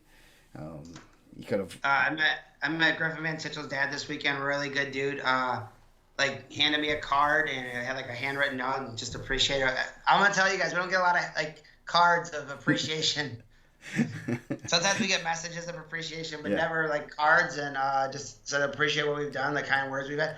When they were like, hey, I was talking to Frazier's dad, and he was like, hey, Mr. Van Tichel wants to talk to you. And I'm like, oh, man, what did I say? Because sometimes we just get on here when it's going on. I'm like, did I say something bad? Yeah. And he just came over and just said he appreciated everything that we've said, and that, like, he has one for Joe, too. I didn't open yours, though. No. Okay, thank you. Curious. So, but that'll be a good one Friday night. He put himself in a really good position at the regional with the win over DeMarco, and then was in the finals. Just kind of ran into a buzzsaw. Zara Walker, when we were talking about him the next bracket down, was wrestling Zara was wrestling lights out. He's dangerous, man. Van Tichel is incredibly dangerous. I've never like grabbed him up or anything, but he looks like he's incredibly strong. Yeah. Like when he's grabbing dudes up, they look like it's not fun. That could be an exciting match, possibly looking ahead. I know you're gonna. I probably already posted now, but Cathedral has a phenomenal. McGinley has a phenomenal Friday night record. It's unbelievable. He's had over 100 state qualifiers. His Friday night record's unbelievable. It is. Like he finds ways to win those matches. 93 and out of 121 matches, 76.86%. That is ridiculous. And they can say, well, it's Cathedral, and they recruit, and they do this. Like, you still have to go there. It's such an unpredictable thing. That he's able to win at a high clip like that is unbelievable. Yeah. I wouldn't count out Josh Johnson, he has a medal already, and it's a game of adjustments. But I like Van Tichel, and I think the Van Tichel-Butler match, Joey can put up points too. Yeah. And I think Joey likes to not as much this year is not like but that Ike Rubel match 2 years ago. Like, if that's the match with Van Tichel, that could be a really exciting match where those guys could put up a lot of points and, make it pretty exciting Saturday morning. Yeah. The article is out there. McGinley's at 77%. Snyder's at 75%. And then Laura Crown Point, 73%. And before anyone, goes crazy, this is more of a coaching stat, Obviously, they have this thing called a head coach. That's what the attributed person is. But it's a coaching staff. I mean, obviously, McGinley has some great assistants. Snyder has some great assistants. Lorick, Chris Cooper. You go down. They have some amazing staffs. That's, the who do you want in your corner is kind of a, just a play on, words and stuff. It's a staff that gets kids ready and gets them, makes those adjustments and stuff for Friday night. So don't take this as I think Sean McGinley is doing everything, and Seltzer's just sitting back there, doing nothing. Actually, off the air, Joe told me everyone that's on the bottom of that list he hates, and every assistant he doesn't like them. Yes. So, every time he was passed over for assistant of the year, he hates you. Yes. So that should be check that article out. It's kind of cool. And I know people get a little bit salty about it sometimes, but you can't argue with the numbers. That's the thing. I mean, but we do have a new leader in our guy Jeremiah Maggart. He cracked the 10 qualifier mark to get on the list, and he's 8-2 in the on Friday night. So he's hoping to go 2-0 this week. I like his chances. I'm sure we'll get there in a second. Yeah. But yeah, I think Crown Point's hoping to get those guys rolling. But I mean, Joey's been wrestling so well, man. And I know he was one for a little bit, and then Kyrell came back, and he's kind of proved a little bit that he was ahead of Ison with two good wins. So the last one was pretty close, but he's wrestling well at the right time, and he got a commitment. So congratulations to him. Yep. The Hagwood brothers had just fun. I mean, you don't count those guys out because they will pin you from every position. They're both losing and entering the third period, and their take around matches end up pulling them out. Typical Prairie Heights wrestlers. They're gonna go hard. If they find an opportunity to put you on your back, they're gonna do it. I thought I was overly praised. The Hagwood brothers had them both qualified in my pick'ems. I like those guys. I think they wrestle a fun style. So yeah, they're dangerous for sure. I heard Coach Smith's gonna actually tell them that they can score points in the first and second period. It is allowable. this week, so maybe we might see something different out of him. So, I don't think Coach Smith even knew that you could score points in the first or second period. Balin Hay. So they can't watch the show right now. They're training Balin Hay. Yes, you gotta go feed the cows. And man, Smith has some fire on his shoes he's bringing out this weekend. Seen that, man. Broke out some J's. Let's go. Yeah, I just can't wait till he steps in some cow shit. Oh man, that's 2 cuss words. You probably went 4 years without saying any cuss words. You said 2 in this one. Hey man, I had to hold it all in on Sunday, so I'm just letting it fly today. So anyway. Yeah. Looking sharp, man. It'll be looking sharp in the parade. So look good. Hey, look good, wrestle good. I like it, man. I see where we're at. Yeah. So going down, you got Czar Walker, Jacob Weaver, Rossville, 2 guys. Haven't been to Brothers state. too, right? Yeah. 2 guys at state. They haven't had a state qualifier since 2002. I was in college back then, and I had hair on my head, so that's how long ago. So congrats to the Hornets. I think they stung a couple Huskies, if I recall correctly. So freshman Weaver, Walker, then Asaya Kamer from Fremont, and Brady Ison. Kamer with a 4/1, and then punched his ticket. He's an exciting wrestler. I know I was talking to Coach Smoker a little bit. Said congrats, and I saw a couple pictures, so I sent them to him, and he. I said, you guys got to settle down in the corner. But, yeah, really cool to watch that guy go through. And just, according to him, he's had that, the glimpses of brilliance. And then just, as a coach, he bang your head against the wall, like, what are you doing? And then puts it together on Saturday and gets a ticket to state. Yeah. He wrestled real well. I went back and watched that listener match. Real good defense. Like, looked like he was pretty athletic. Listener was kind of trailing at the end and looked like he tried to force something. Got caught to his back. Looked like he moves really well. Again, I mean, congrats to Caleb. Had him ranked 8th. I didn't have him in the state rankings, but he looked really good. So congratulations to Fremont. Yeah, I mean, he's playing with house money, so. Yeah. He's got a tough foe in Ison. Ison's been there, done that type thing, and I'm sure he's not looking past that Friday night from last year. Yeah. So he's probably excited to know Elijah Anthony Friday night. Probably not excited, actually, not to be wrestling the Newcastle semi-state back-to-back years for him. Yeah. So yeah. But that Czar wrestled really well, man. I thought that was probably the best I'd seen him wrestle. I thought. Him and Maldonado in the semis, styles make matchups, Mm-hmm. And he was real slick on cutting the angle, and I thought he kind of distanced himself with David. And then in the championship, he looked really good against Van Tichel, real smooth on his feet, just wrestling really well. That'll be a good one with Weaver. I mean, Weaver got 43 wins, 4 losses, pretty good, and possibly set up Brownsburg and Mishawaka, a little familiarity there. Yeah. So yeah. I'm sure the guys from the region, the Crown Point guys, probably be out here cheering on some cavemen. Yep. And the Crown Point regional, and I know we talk about regionals, and I know we only talk about Mooresville about being the best ever, and they get the most points. They get basically rated as a semi-state. The Crown Point regional won every weight at the East Chicago semi-state except for the 3 weights that Mishawaka won. Jeez, that's impressive. 32, 52, 95 are the only non-Crown Point regional champions. Wow. Not Crown Point wrestling, but Crown Point regional champs. I think we need to kind of maybe redo those genius ratings and give some respect to Crown Point. It is. No, that's one of the things. I mean, it kind of does bother me. And they say look at the bottom, but like it's hard to be in the bottom of that regional because the top's so good. Mm-hmm. Yeah. Like even the teams that are not like super strong, like you're talking, maybe Chester as a team isn't as great, but they have some outstanding individuals that are going to keep some of those lower teams down.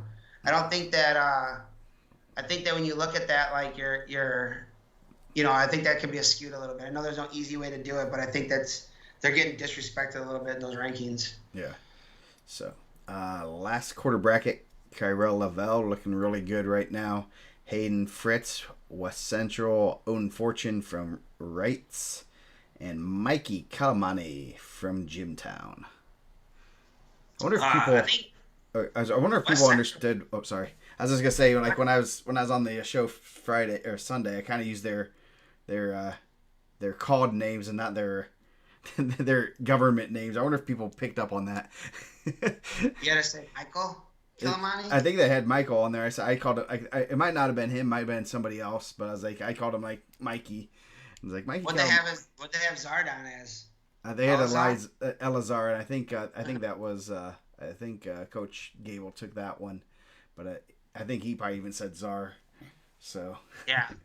That's what they told me when I was doing the announcing at the Al Smith, just say Czar. yeah. Let me start at the bottom part of this. Unfortunate, really good. Having a solid year, 42-2. Really good senior. I know he had a huge win over, I think he majored DeMarco some point during the year. Kilimani, another guy that wrestles hard, man. Him and Maldonado at the Al Smith was a really good match. I know he took 2 losses at the Al Smith. Took one in the finals to Doster. That should be a really good match Friday night between those 2 seniors. That's a coin flip. I really do think that's going to be a tough one. Kyrell Lavelle, phenomenal. I think that the entire time he's been in high school, and I think last year I picked against him. I don't even know why. I should have had him one because I really enjoy his style of wrestling. Another guy that was injured. I hope that oh man, if he's getting a breakfast pizza, then he's definitely winning. Mark that down. Kyrell Lavelle, like probably one of my favorite styles of wrestling in the state. I think that he's really impressive. He's really exciting to watch. Hayden Fritz might have qualified his team for the state finals by qualifying in the 1A. I don't know if that's how it works. But he wrestled really. Huh? He's got the team on his back now.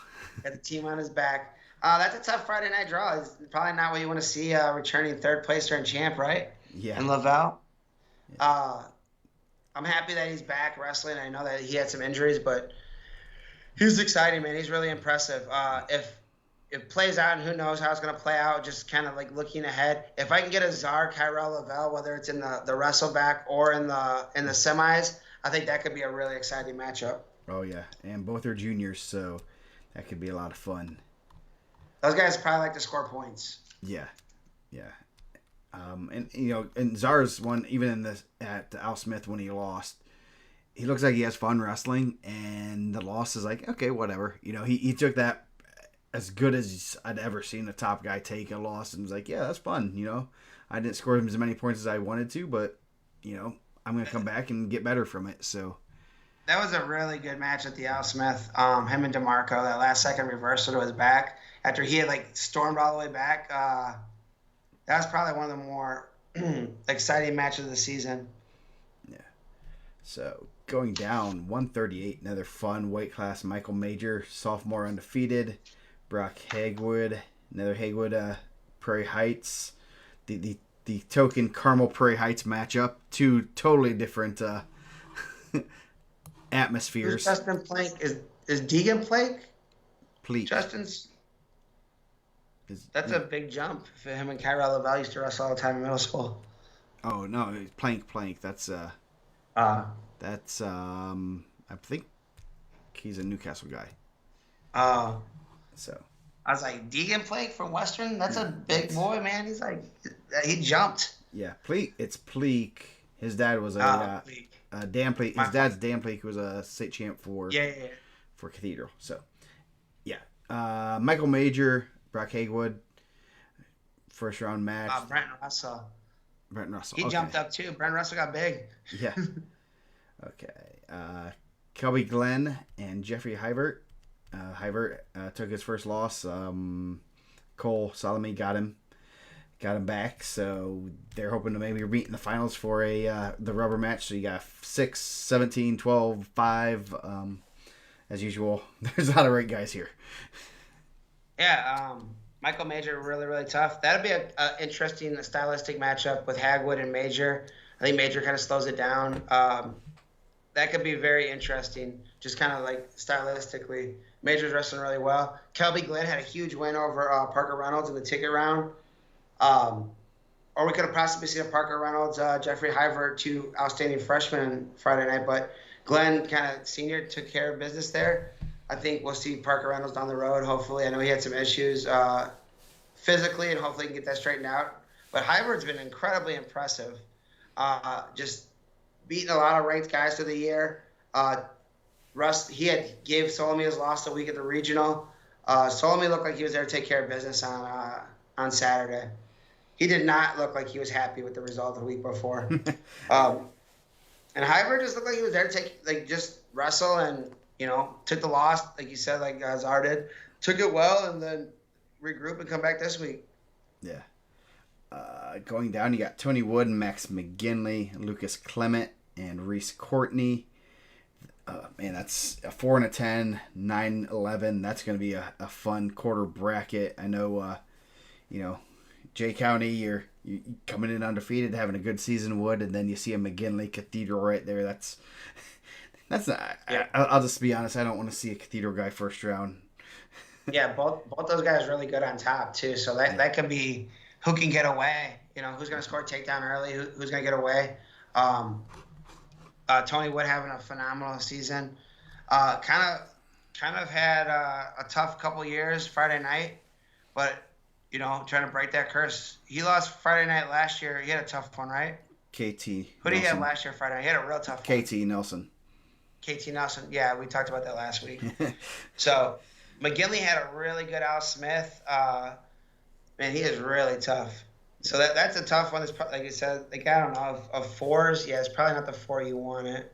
Yeah, he's lost Reese Courtney 3 times, Major, Arbery twice, Chef, Eisen, and then Ayub from Ohio, who's I believe nationally ranked. He might be the one that beat Zeke Seltzer at Fargo last year. So decent losses. Not bad. Not too bad of losses. When you have 9 and 8 of them are to Indiana State qualifiers, or 7, so 8, yeah.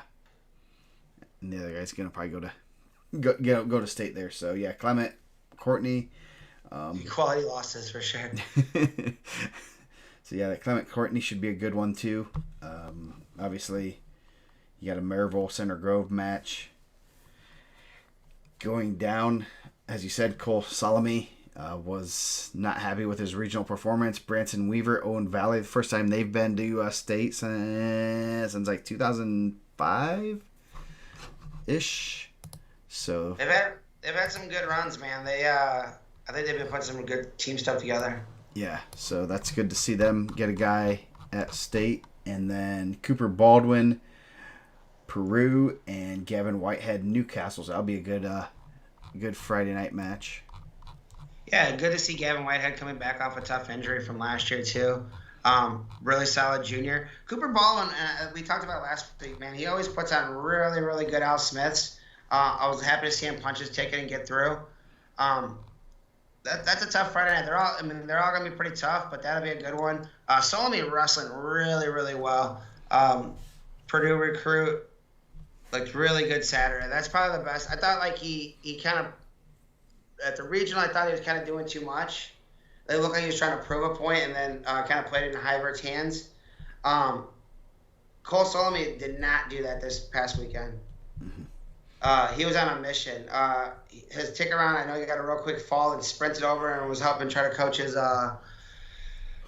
cousin, who ended up losing a really close one in the tick around.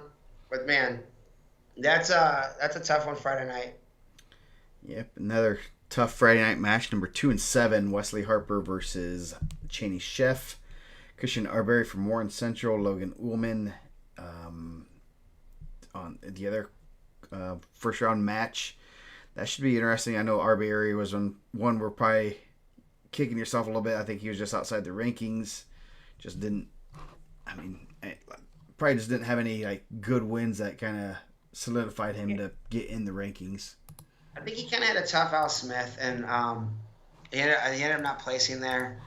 And I don't know, it was a tough one. It was 38 was one of those weights that I thought was stacked. I think we could have ranked 40 at 38, and really been okay. Yeah, his losses are to Baldwin, Whitehead, Michael Ortega, and Romeo White. So those 2 losses, Ortega and White, even Baldwin was number 25. So.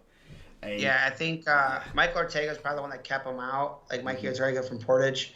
But that'll be a tough one. Arbery Friday night. Wesley Harper was returning semi-state runner-up last year. Took fourth Saturday. A huge win for Lucas Clement in that third and fourth place match. Not that that's the 38's not the draw you want from Evansville. Really, really stacked weight class. Cole Solomon kind of ruined the four undefeated semi-state champs there, but really tough. Cheney Chef kind of go to the top of the mountain, man. What is he? Two-time runner-up? Yep, 2-2-3. So he should be in the mix. And Ullman was a eighth place. He's his third time to state that he was an eighth place finisher last year. So probably a little bit of the edge to the Adams Central. But Solomon was a runner-up. Chef was a runner-up. Hyvert, a really tough freshman. Major was only a qualifier last year, right? Only. Clement's qualifier, Major, Courtney. Yeah. A lot of guys with some state experience there. Going down. Number 3 and 4 to start. Man, this is a brutal quarter bracket. 3, 4, 5, and 11.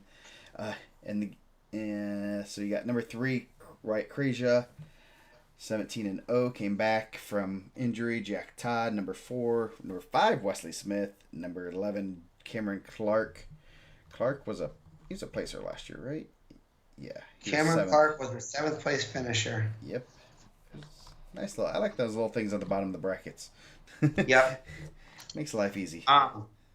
Jackson Todd had a real good win over Brevin Thryne, who avenged that loss. Was undefeated in the state tournament at some point. Crazier's still undefeated. Incredibly good. Wesley Smith, one of my favorite guys, had a really good tick-around match with Solomon. Went to overtime. Really good sequence to finish that out. I mean, you don't have to watch the whole match, but if you want to watch something like a good back and forth to finish, check that out on Flow. That'll be a good one Friday night with Cameron Clark and a couple of juniors, twice beaten. Wesley Smith, 2 losses. Aiden Torres, 4-1. And to Anthony Ball. So pretty tough losses. I would say those are pretty quality losses, as my guy Brett Smith said. Cameron Clark has a loss to Thryne and a loss to Braxton Miller. So you start getting single-digit losses across the board. When you add them all up, they're still single-digit. That makes for a tough quarter bracket. Yeah, definitely. Going down, you got a Cathedral Brownsburg Friday night match. Dylan Graham, Mason Day. I want to say there was a 5-4, 6-5 match at Team State. I'll have to go check. Then Colton Romness from Delta, Anthony Ball. So you got a 2-15, 9-10. Ball did not wrestle in the finals again this week. He did not. Okay. I assume if he makes the finals this time, he's going to wrestle. I'm going to go on a little bit of a limb. I actually talked to his dad for a little bit, and they said he's feeling great. They wanted to the match with Smith was good, but I think they wanted to just give it one more week to get fully healed up. Mm-hmm. So just, he looked good. I thought he looked like he was way better. He looked better than he did at Team State for sure.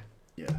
So that Friday night match, I mean, you got Cathedral Brownsburg and Crown Point in a quarter bracket, which is going to provide for some funness. Yeah, Dylan Graham, semifinalist 2 years ago. He broke his leg last year? Yeah, I think he broke his leg. Yeah, regional, I want to say. I want to say it's like regional because he was wrestling real well. And, so yeah, he had a 6-5 win over Day.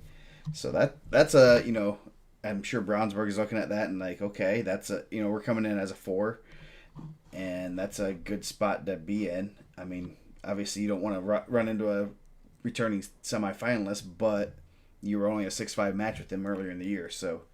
Yeah, and he had a really crazy tick-around match too. Yeah. With Cash Turner. Yeah, it sounded like there were some.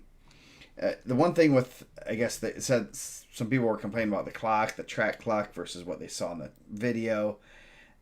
I know in Fort Wayne, the track clock's kind of the backup clock, and they aren't always totally synchronized, so it's just, they usually have, like, the stand-up clocks are the official clocks that's how it usually is if they aren't connected. Most of the time they're not, so then the track clock will be there in case there is someone they forget. I know there's one match I remember seeing where they forgot to start the clock, and then all of a sudden you hear the refs kind of hearing from the table, and they're working together to get that. So just as a heads up, if the track clock isn't always the official one, and I'm pretty positive they kind of had the same setup at Evansville as they did here in Fort Wayne. So, anyway, pretty good quarter bracket, to say the least. Yeah. Going down, number 1, Aiden Torres, Luke Toish, Luke Robards, and Ike O'Neill. Pretty good quarter bracket here. Obviously, it almost looks like we seeded it because he got 1 and 8 there. It could meet in the quarters. Toish took his first 2 losses on Saturday. Robards, wrestling really well. Ike O'Neill, pretty tough wrestler, so it should be an interesting quarter bracket there. Yeah, Luke Toich, 2 losses on Saturday, was undefeated. Roberts, I thought was going to be really, really high. Like, I think I had him up over 60 at some point. So being at 45, I think is pretty impressive. I know he's had a really good season. Ike O'Neill, our boy, last year, surprise state qualifiers, really wrestled well this year, really good in the top position. Man, I feel like every time I look at our Ike O'Neill result, he's in a ride-out, right? He's in ride-outs. That was the finals of Al Smith with Aiden Torres. Chesterton, I was looking this. Chesterton posted something last week, and I thought this was really, really cool. Aiden Torres, the all-time takedown leader at Chesterton with 500-plus takedowns, and he has 102 career pins. He's the all-time career pin leader. That's pretty good. Yeah, because the guys that are wrestling the Big Ten for Chesterton right now, not bad. Yeah. No, that's Chesterton's had a really good. Was pretty good too. Yeah, Chesterton's had a really good wrestling history, and that's pretty good to say you're the top, especially something like pins, because getting 100 pins is not easy. No, some guys aren't going to get 100 wins, and he has 102 plus pins. I think he had a couple pins Saturday. Yeah. 500 plus takedowns. That's pretty phenomenal. Yeah. Doing some work. Yeah, really good kid. So. Holding that number 1 ranking down. I appreciate that. Aiden Torres, still undefeated. So next quarter bracket, Braxton Miller, DeKalb, 37-2. Jane Lewis, returning state qualifier. From New Prairie, Brevin Thrine. And then Bradley Owen, unranked from Jeffersonville, Greco City versus Brevin Thrine. Oh boy. Let's just start the over-under, baby. Let's just start there and let's go. Sign me up, man. I think Bradley Owen was on the watch list. Unranked in the semi-state, unranked in the state. Congratulations, man. Killed it. Had some good upset wins. I mean, probably not upsets to him, upsets to us. Made a run to the semi-state finals and probably arguably the toughest semi-state of the year. Brevin Thrine, incredibly explosive. Probably pretty cool. I know there's a couple sets. Obviously, we had the twins. Hagwood. Now you're going to have another set of brothers wrestling down there, which is probably a really cool experience for Thrines. Nice. That'll be a good one, man. Bradley Owen Thrine. That's going to be an exciting match. Yeah. Might end in 15 seconds. It might be 25-23. That's what I hope for. Braxton Miller wrestling really, really well. I know he had an out-of-state loss. Jaden Lewis. Something really crazy. I forgot all about this until we got to Jaden Lewis. There wasn't a 145-pound match at the semi-state for the finals. Yeah. Ball medically forfeited to Torres, and Jaden Lewis, after his ticket round was held out, he didn't wrestle Wesley Smith. So there was no match. Yeah. They just went straight to 52. 38-52 is weird. Yeah, I don't know if I've ever seen that anytime I've ever gone to the semi-state. Well, that's what Mike was saying. Coach Gable, he's like, Torres didn't even wrestle semifinals and finals. I'm like, what? I go, I kind of knew. I mean, I was like, I kind of thought that Ball was gonna wrestle, but okay, that's not. But I'm like, what? And I didn't. We were kind of in the deep. I was like, what? So I went and looked. I'm like, yeah, you're right. I was like, that's. I think they pulled him. I know he was dealing with an injury the week before, and he defaulted to 4th. Not the same injury. I think they said that he was. Possible concussion after the ticket round match with Bible, which was a crazy match too. Mm-hmm. I thought those guys got it right. The officials went back, talked, reversed the call, which I thought was the right thing to do. And you got side officials. I thought they did a good job.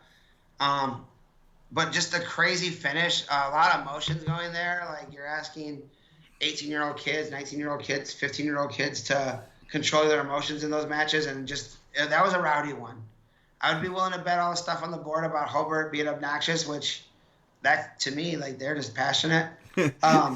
Was very similar to, probably a lot of that. That was a back and forth. There was a lot of yelling and clapping and probably some choice words. But yeah, they didn't wrestle a single match that round. It was crazy. So it messed them up for awards. You know that So they didn't really know what to do. So since Hobart, is the Harvard of Indiana, of Northwest Indiana, were they just using really big words that no one could understand, or? That's what they were. I think that's what was happening. And so that's why people call them obnoxious and annoying, is because they're using big words and no one can understand them. Yeah, I mean Hobart's a little, I think Hobart's a little more blue collar. I would say that. There's a lot of people that live in Hobart that like to stay in Hobart. It's a little bit more blue collar, but it was definitely interested in that match. Good setups. I mean, Jaden Lewis is tough, man. That's a tough 4 for Braxton Miller. Hopefully he's okay to go. Returning state qualifier. I know real big Flieger guy.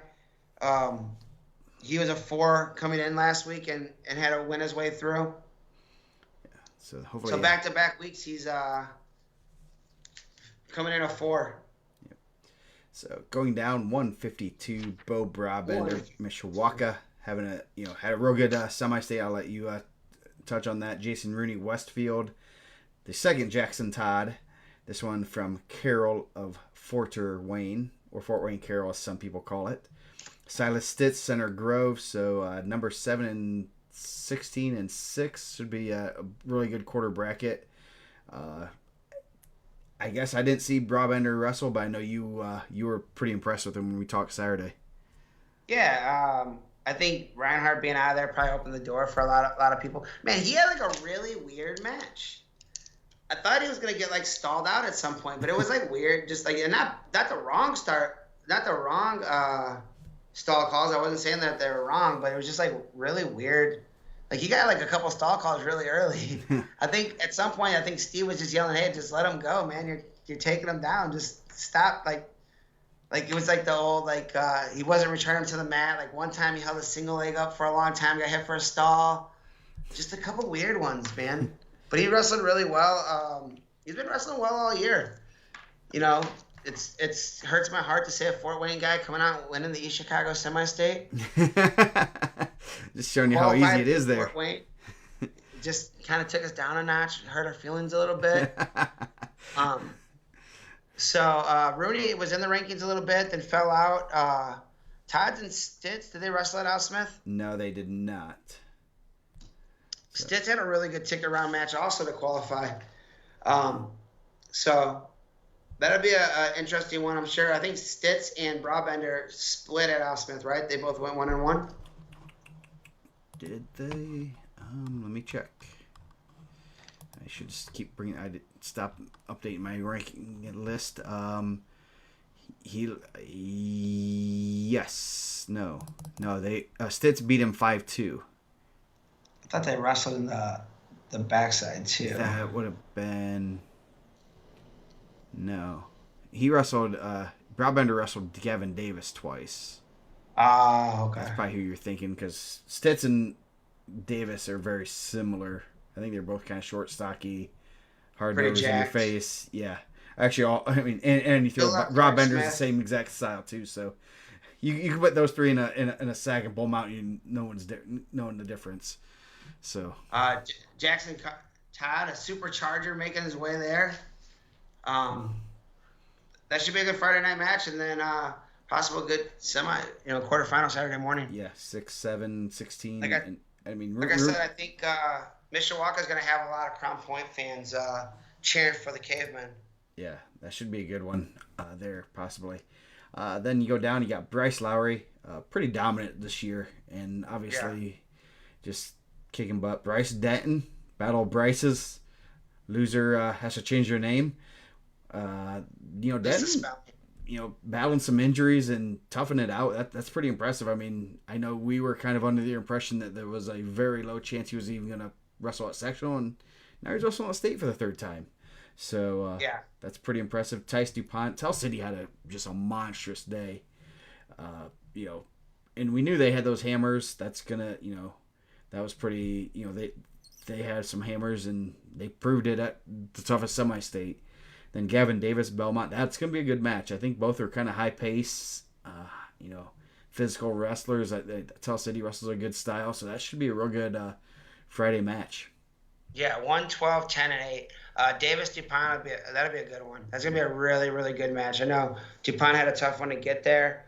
Bryce Lowry killing it, man. Like, dude, we talked about it last week. Ever since the Elite Eight in Atlanta, really put himself on the national rankings board. He's just been kind of rolling it. He's gonna go to IU, right? He committed.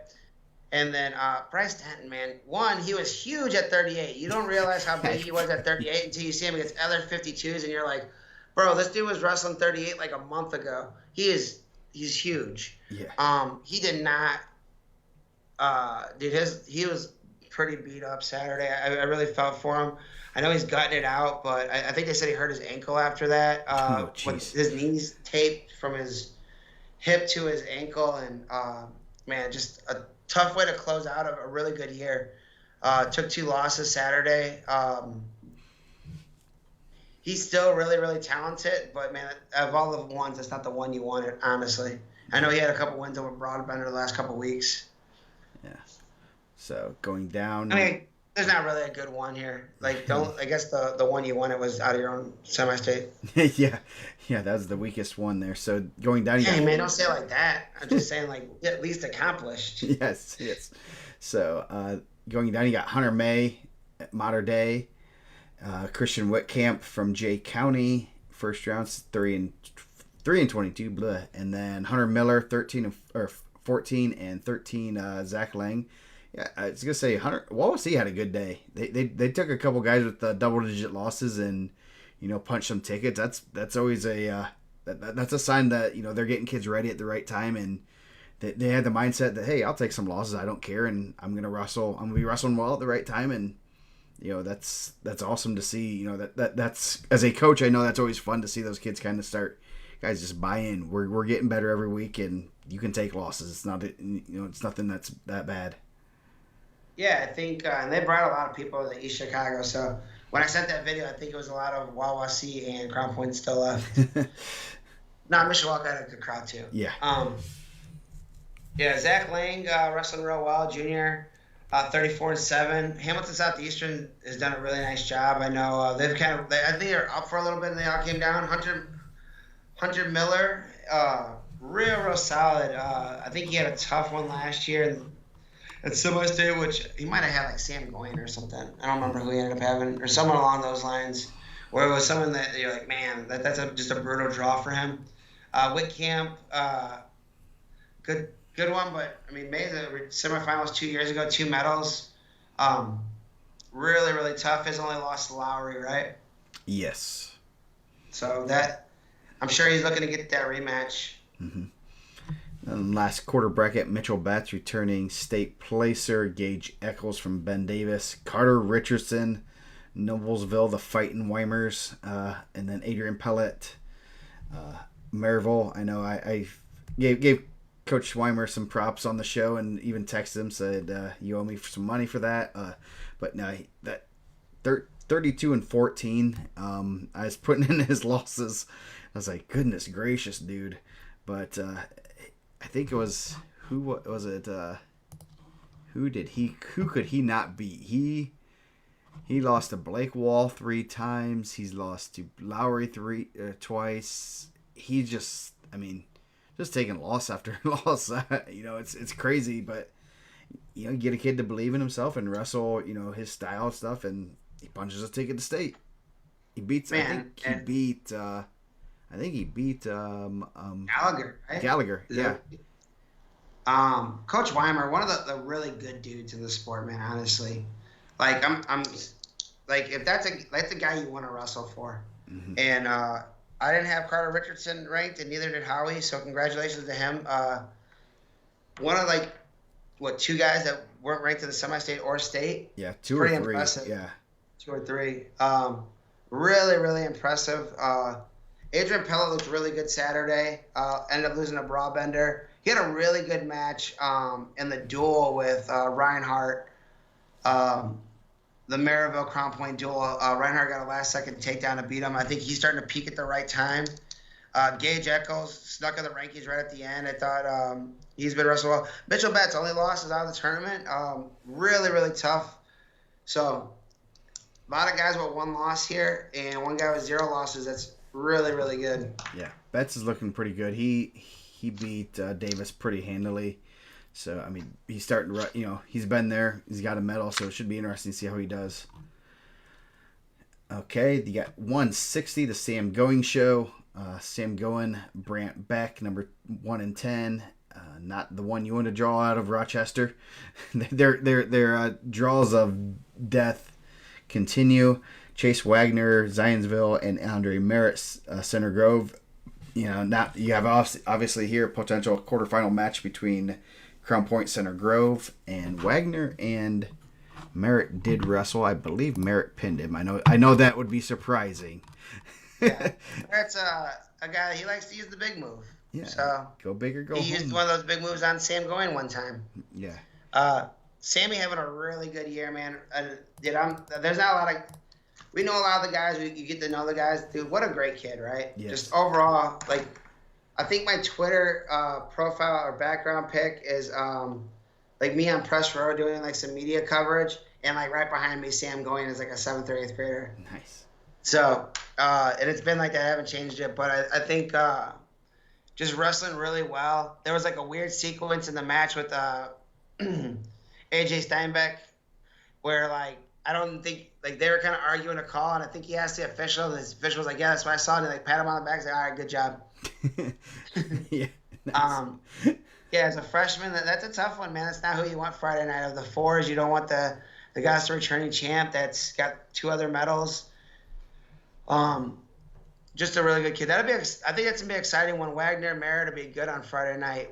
He ended up hitting him? Is that what you said? Well, they wrestled twice. It's 15-3. Merritt's won twice, 15-3, and by pin in 1:47. So. So Merritt probably likes his chances Friday night. Yeah, I'm sure he does. But it's always hard to beat that.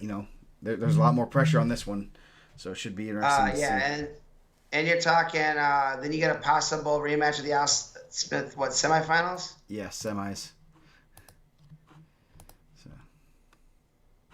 So and going down, Logan Farnell from Mechanical. I had a good story on him.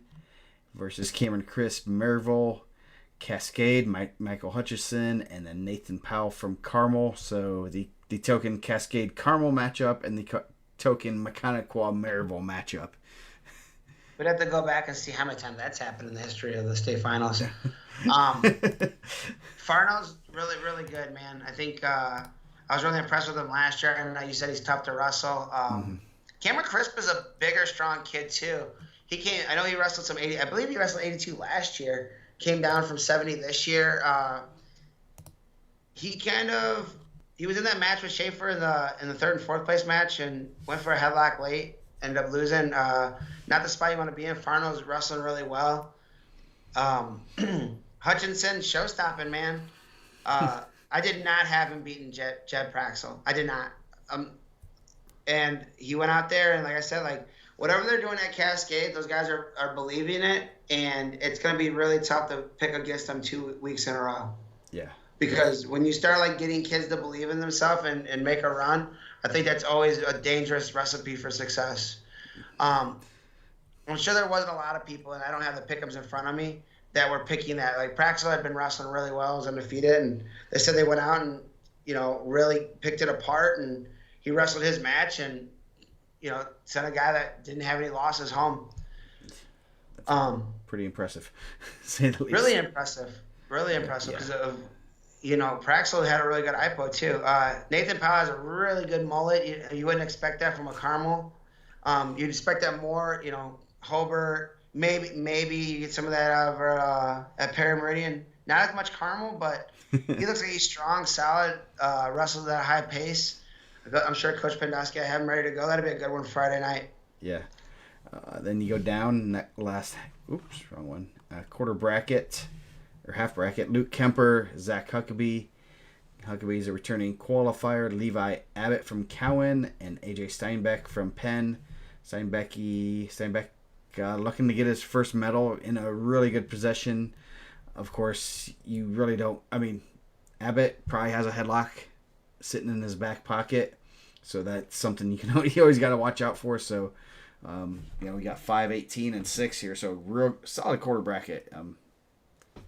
Kemper's been there for about 24 years, so I'm glad to, maybe possibly see him get. No, I feel like he has been there a long time.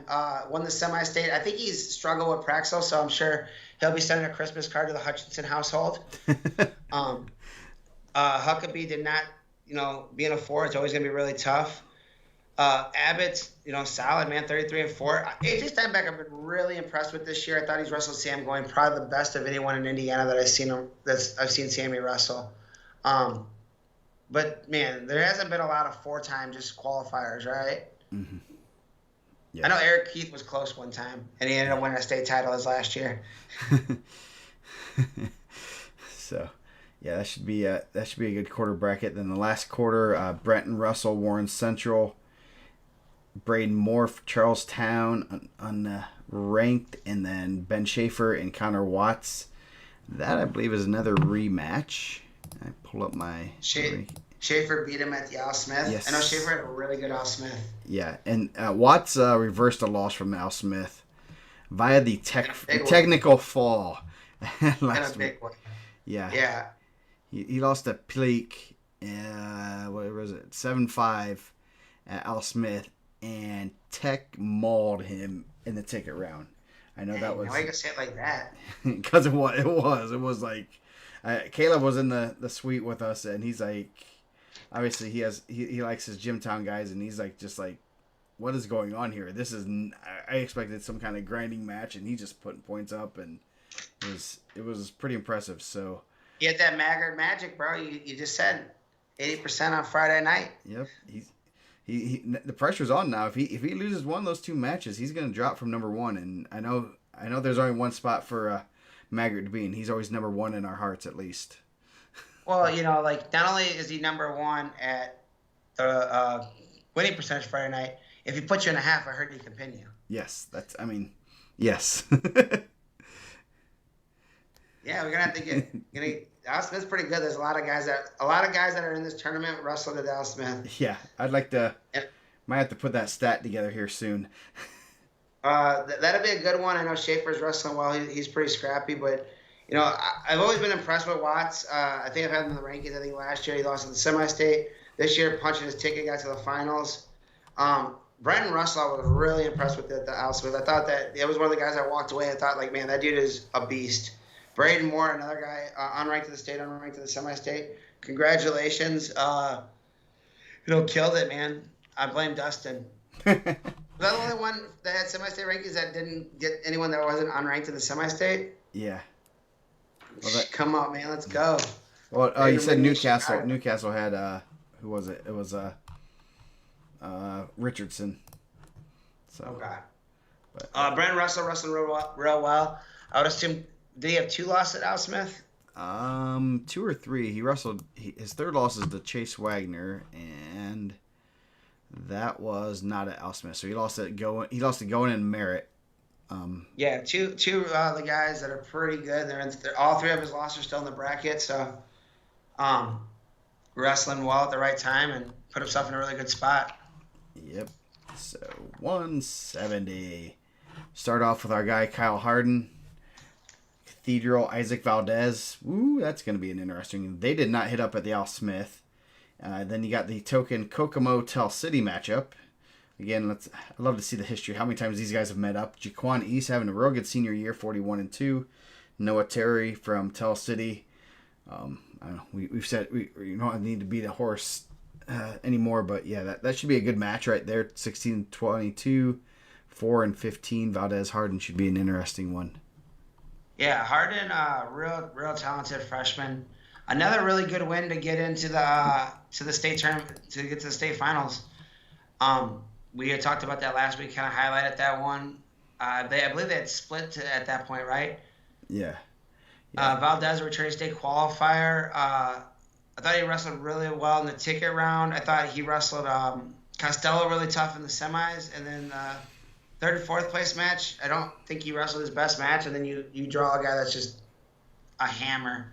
Mm-hmm. Terry, a sophomore, and East, that'll be a good one. Phil City, and like I said, like they lost a couple guys that were really, really highly had a lot of credentials. But man, he'll be back next year for the marksman. Yeah, Valdez did wrestle Harden. Harden beat Valdez. I assume it was. I don't have the date on it, but assume that was the Trikoff. It was a 7-4 win for Harden. So going pretty close match. Yeah, so Harden might still have been in football shape then too. I mean, Mishawaka had a good run in football too. Yeah, both those guys probably in better shape now. Yeah, so that'll be interesting. I mean, obviously coming in as a champ, Harden wrestling well, starting to peak at the right time, getting figuring things out, wrestling men now. That's scary. That's not a 4 you really wanted, but he's wrestling real well.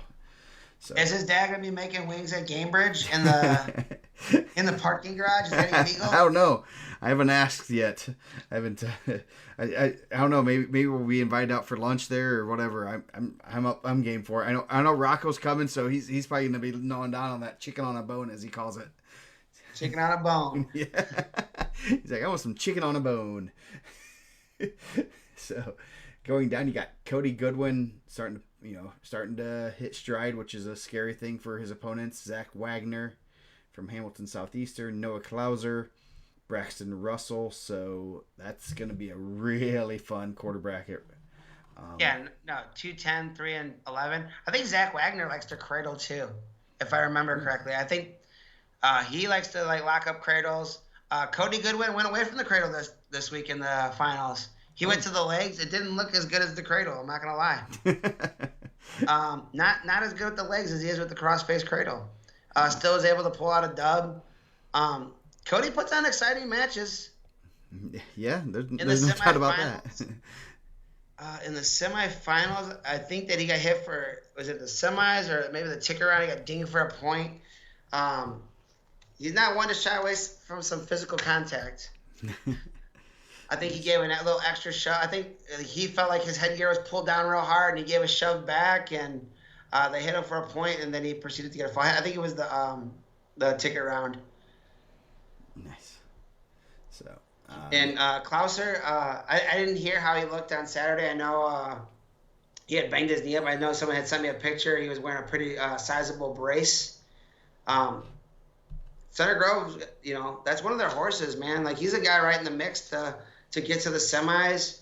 And we kind of talked about it. Like, Crown Point or Center Grove are going to hold their own destiny. They're going to have they're going to meet up a lot of, they've sent a lot of guys, and there's a good chance they're going to meet up with a lot of their same guys. Goodwin can take some points off the board for Center Grove, or they could be cheering for Delta and Braxton Russell, who's also really tough, returning state qualifier.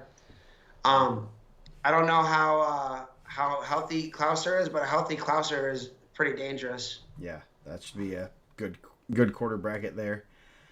Going down, you got Duke Myers, Belmont, and Jet Goldsberry from Heritage Hills. Goldsberry having a really good freshman year. Then Carlos Perez Zachipia from Harrison. I know he's unranked, but he's been in the rankings for at least 6 years.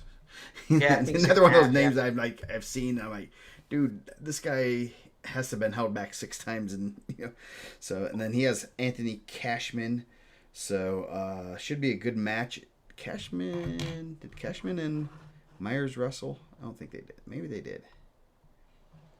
No, they did not. They did not hit up at Al Smith. I was thinking. Carlos Perez looks like the 170 version of David Maldonado.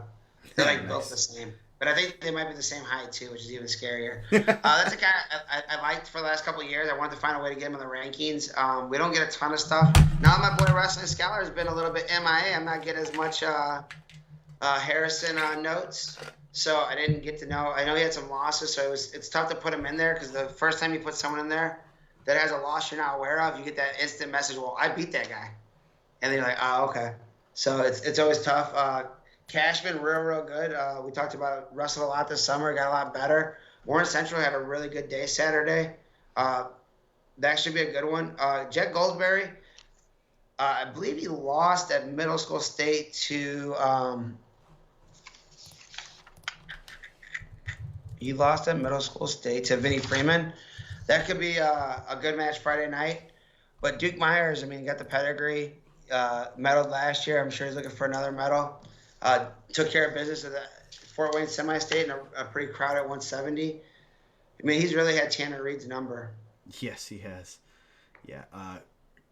Carlos Perez Zuchipia. His loss are to Costello, good win. Those are obviously this weekend. Davian Cheeks, Klauser, and Reed. So pretty good. The Cheeks. Cheeks one's a tough one. So bottom quarter bracket, Delaney Roman not getting paid by the hour. Tanner Reed 1-9. Reed drops to a 4. That's not a good place to be. Noah Weaver, Rossville Hornets. Aiden Costello, Hobart Brickies, a Bricky and Hornets. Can a brick get stung? That's the question. I don't think so. So that's I know Hobart wanted that matchup with Roman at Al Smith. It looks like they might be able to get it here in the quarters with a lot more at stake. Yeah, he's wrestling really well. Him and Goodwin wasn't as physical as I thought it was going to be. I built that up pretty well, and I was telling everyone how it was going to be this physical battle, and then it ended up not being as physical as I thought. But real tough. The Weaver brothers for Rossville, killing it, man. Both got there. One's a freshman, one's a sophomore, so you'd expect those guys to be there for the next couple of years. Costello Roman could be pretty tough in there. Roman got 2 runner-up. He's going to look to finish this one on top. I think he lost Friday night as a freshman to Mendez, right? Yeah, I believe so. Not a great loss. No, it was at 120. So it would have been somebody else. Mendez. So it was to Riley Bedich? That sounds... I can look that up here real quick. Because there's a web... I actually put that in there. I actually put last week I finally put he lost to Christian White. Still pretty good. 4-1. Christian White had a good run that year. Yeah. So he's been pretty impressive at state. 182. Caden Brewer, Brownsburg, putting it together at the right time. A good weight class. Sophomore kind of, starting to hit stride, which is a scary thing for younger guys. 9 losses, but they wrestle a decent schedule. And he was one of the ones that got to go to Ironman, correct? Yes, he was. So that's always an interesting. That's fun grabbing all those losses. I just went Brownsburg and Crown Point, got those out of state losses pretty quickly. Leish Detweiler from Goshen, having a good junior year. That might be an interesting matchup there. It's not often that you see the number 1, the number 4 have half as many losses as the number 1 in the bracket, but how about not as many times do you see the number 4, 3, and 2 combined have less losses than the champ? that's I'm guessing that might be a first. So it's very rare that we see that. Then you got a battle of 1-loss wrestlers, Tilton and Cervantes. Tilton's returning placer. That's going to be a pretty good match. Panther and a Husky. Who's going to win? What do you think, Panther or Husky? In life, I'm probably Tilton wrestling real well. Took his first loss in the semi-state. I was really high on Detweiler. I think I was higher on him than Caleb was. Even I thought he wrestled well. Brewer's been wrestling great. I thought he wrestled well at the team state where he had a pin over Weems. I think he got another win over Weems. Did he pin Weems again at the semi-state final? Or just get a win? Let's see what this says. Oops, wrong tab. He is number 6. He pinned him. So he's kind of had Weems' number. He's had a lot of people's number. He's really talented. I assume he's going to grow into the next weight. I guess they're going to switch it up next year. It'd be interesting to see if he goes up to 190. His brother's pretty big. Yeah, he's huge. I've seen a picture the NCAA posted out. They got some pretty good genes over there, and they look like they lift a lot of weights. Tilton Cervantes would be really good. Tilton coming in with a medal. Iron Bear trained. Griffith, I know we were talking off air about teams that had success at the NCAA. I'd assume Griffith's had some pretty good success. I know his brother's doing pretty well at North Central. Mm-hmm.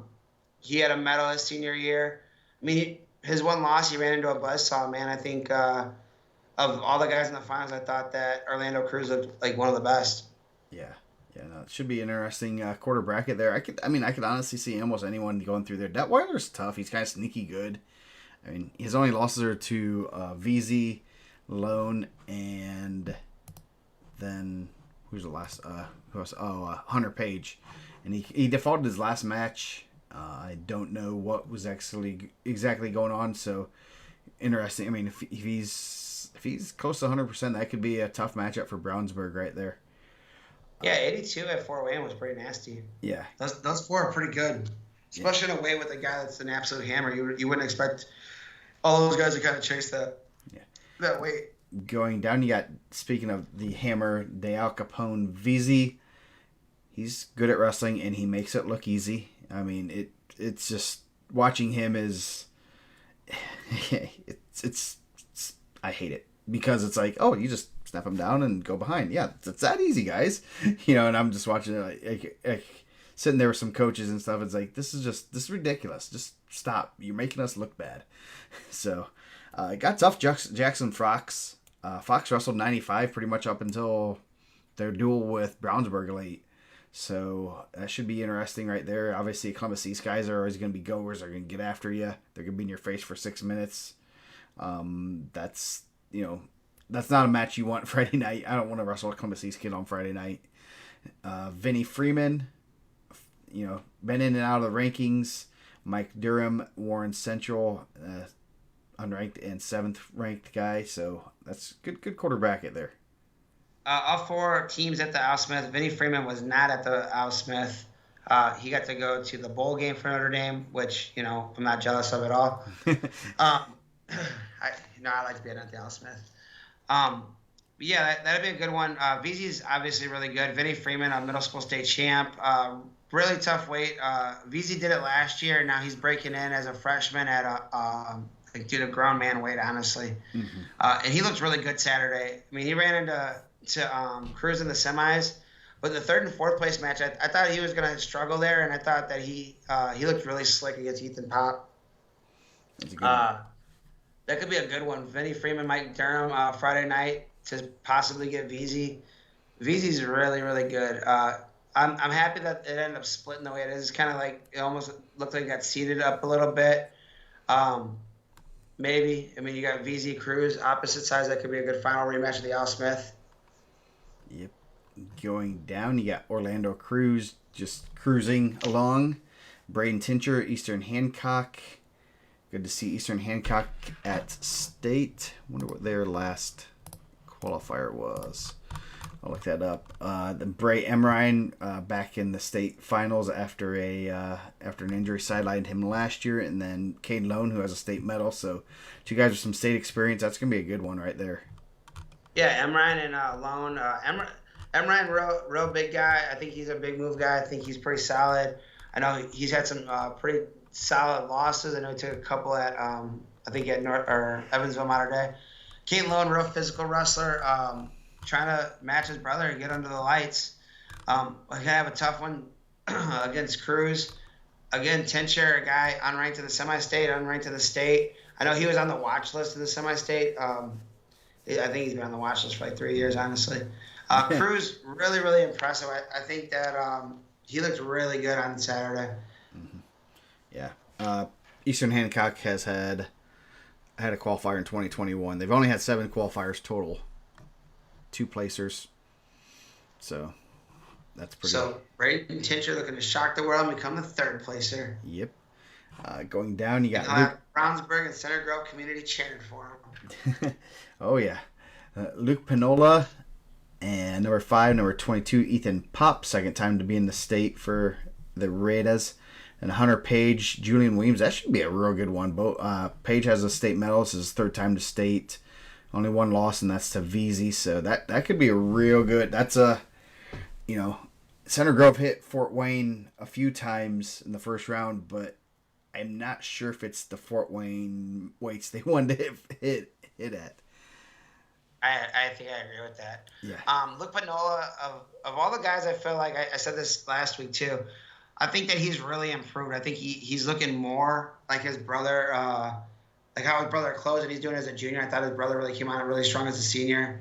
Obviously, he had those awesome matches with Lucas Davison, but physical, heavy on the head, good shape, pretty thick build. Ethan Pop's pretty thick too.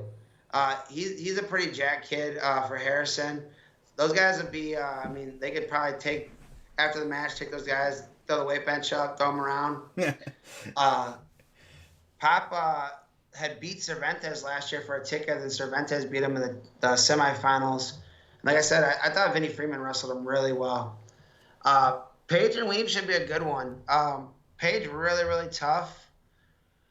I know the first year he went, I don't believe that we had him ranked and he medaled, and then he's been in the rankings all year. And Weems is incredibly tough. He's a pinner. So that'll be an interesting one Friday night. Yep. A lot of pick'ems could be won in that match. Who's gonna pick the right one? Yes, sir.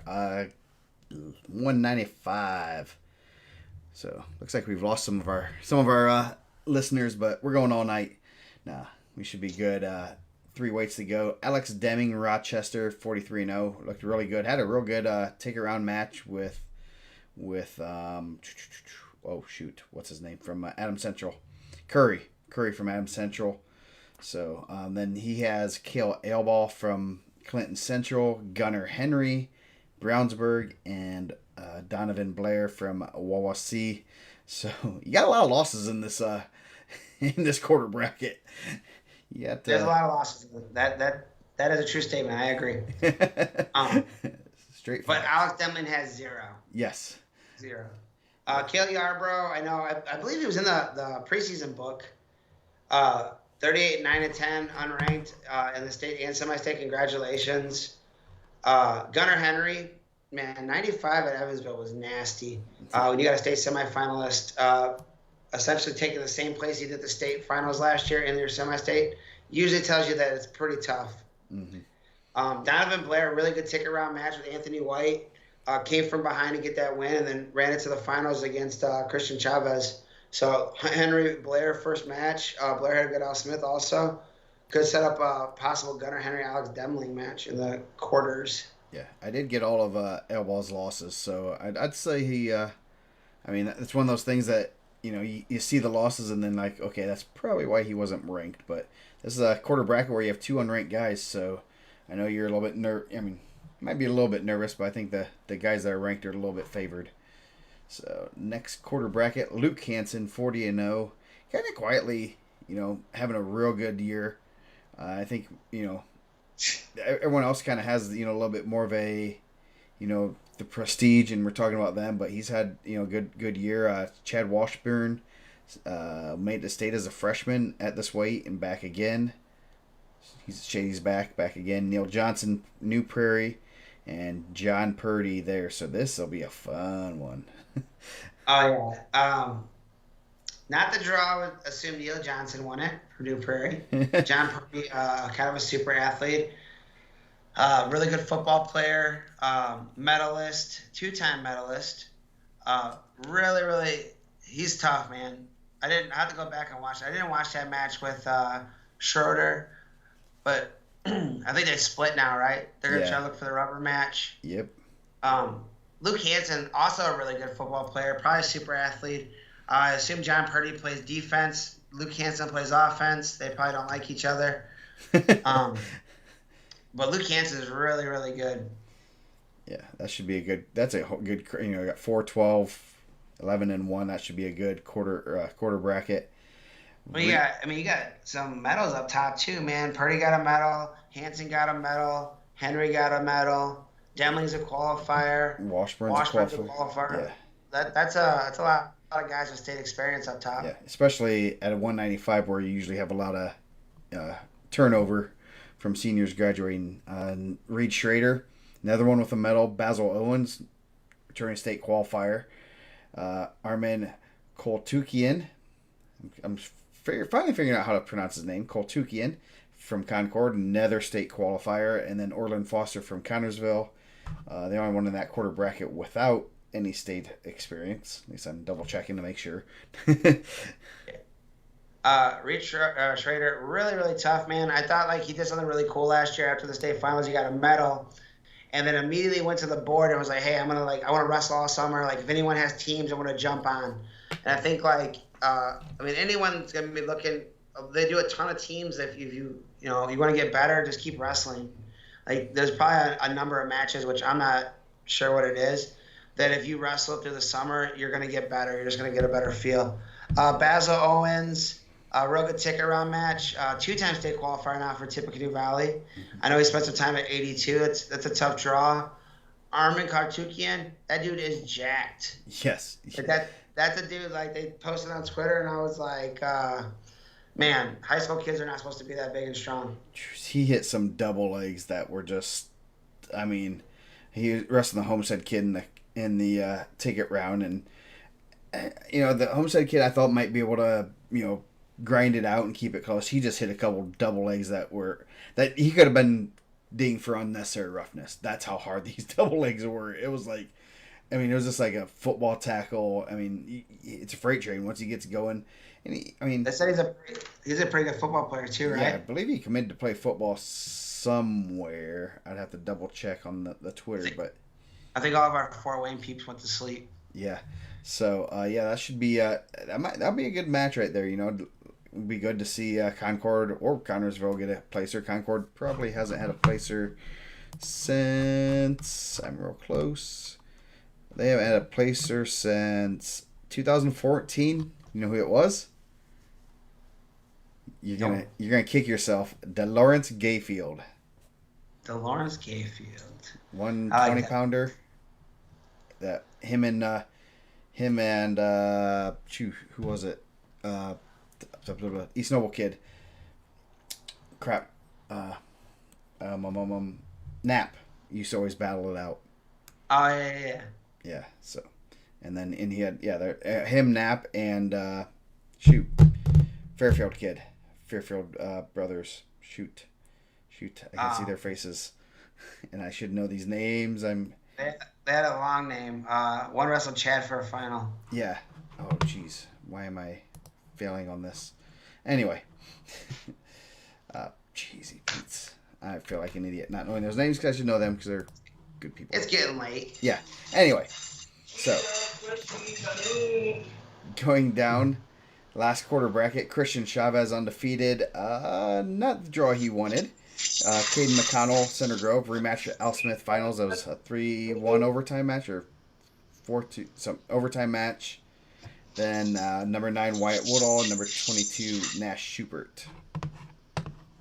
Yeah, I thought that was a really good match in the finals of the Al Smith. I feel like they felt like that was a match that I think that they wanted to get back. I thought they didn't think they wrestled a really good match in that one, but I'm sure McConnell feels the same way. It's probably not what you wanted. Lukowski. Yeah, Lukowski. There's Maggart.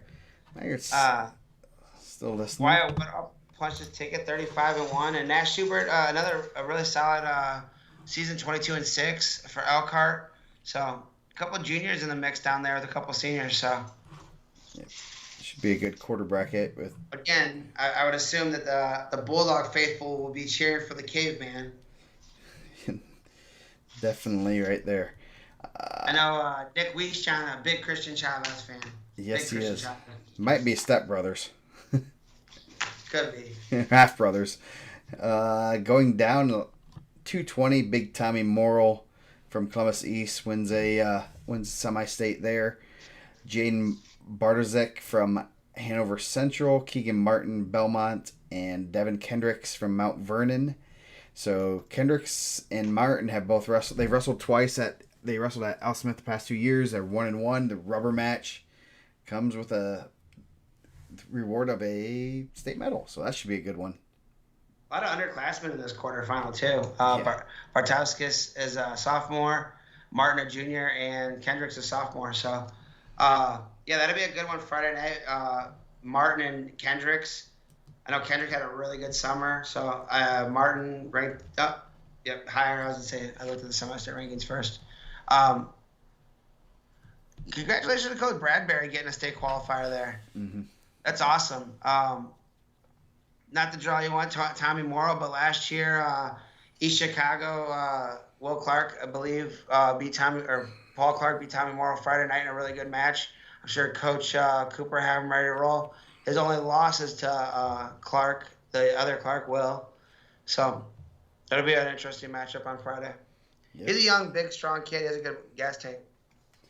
That could be an interesting Friday match.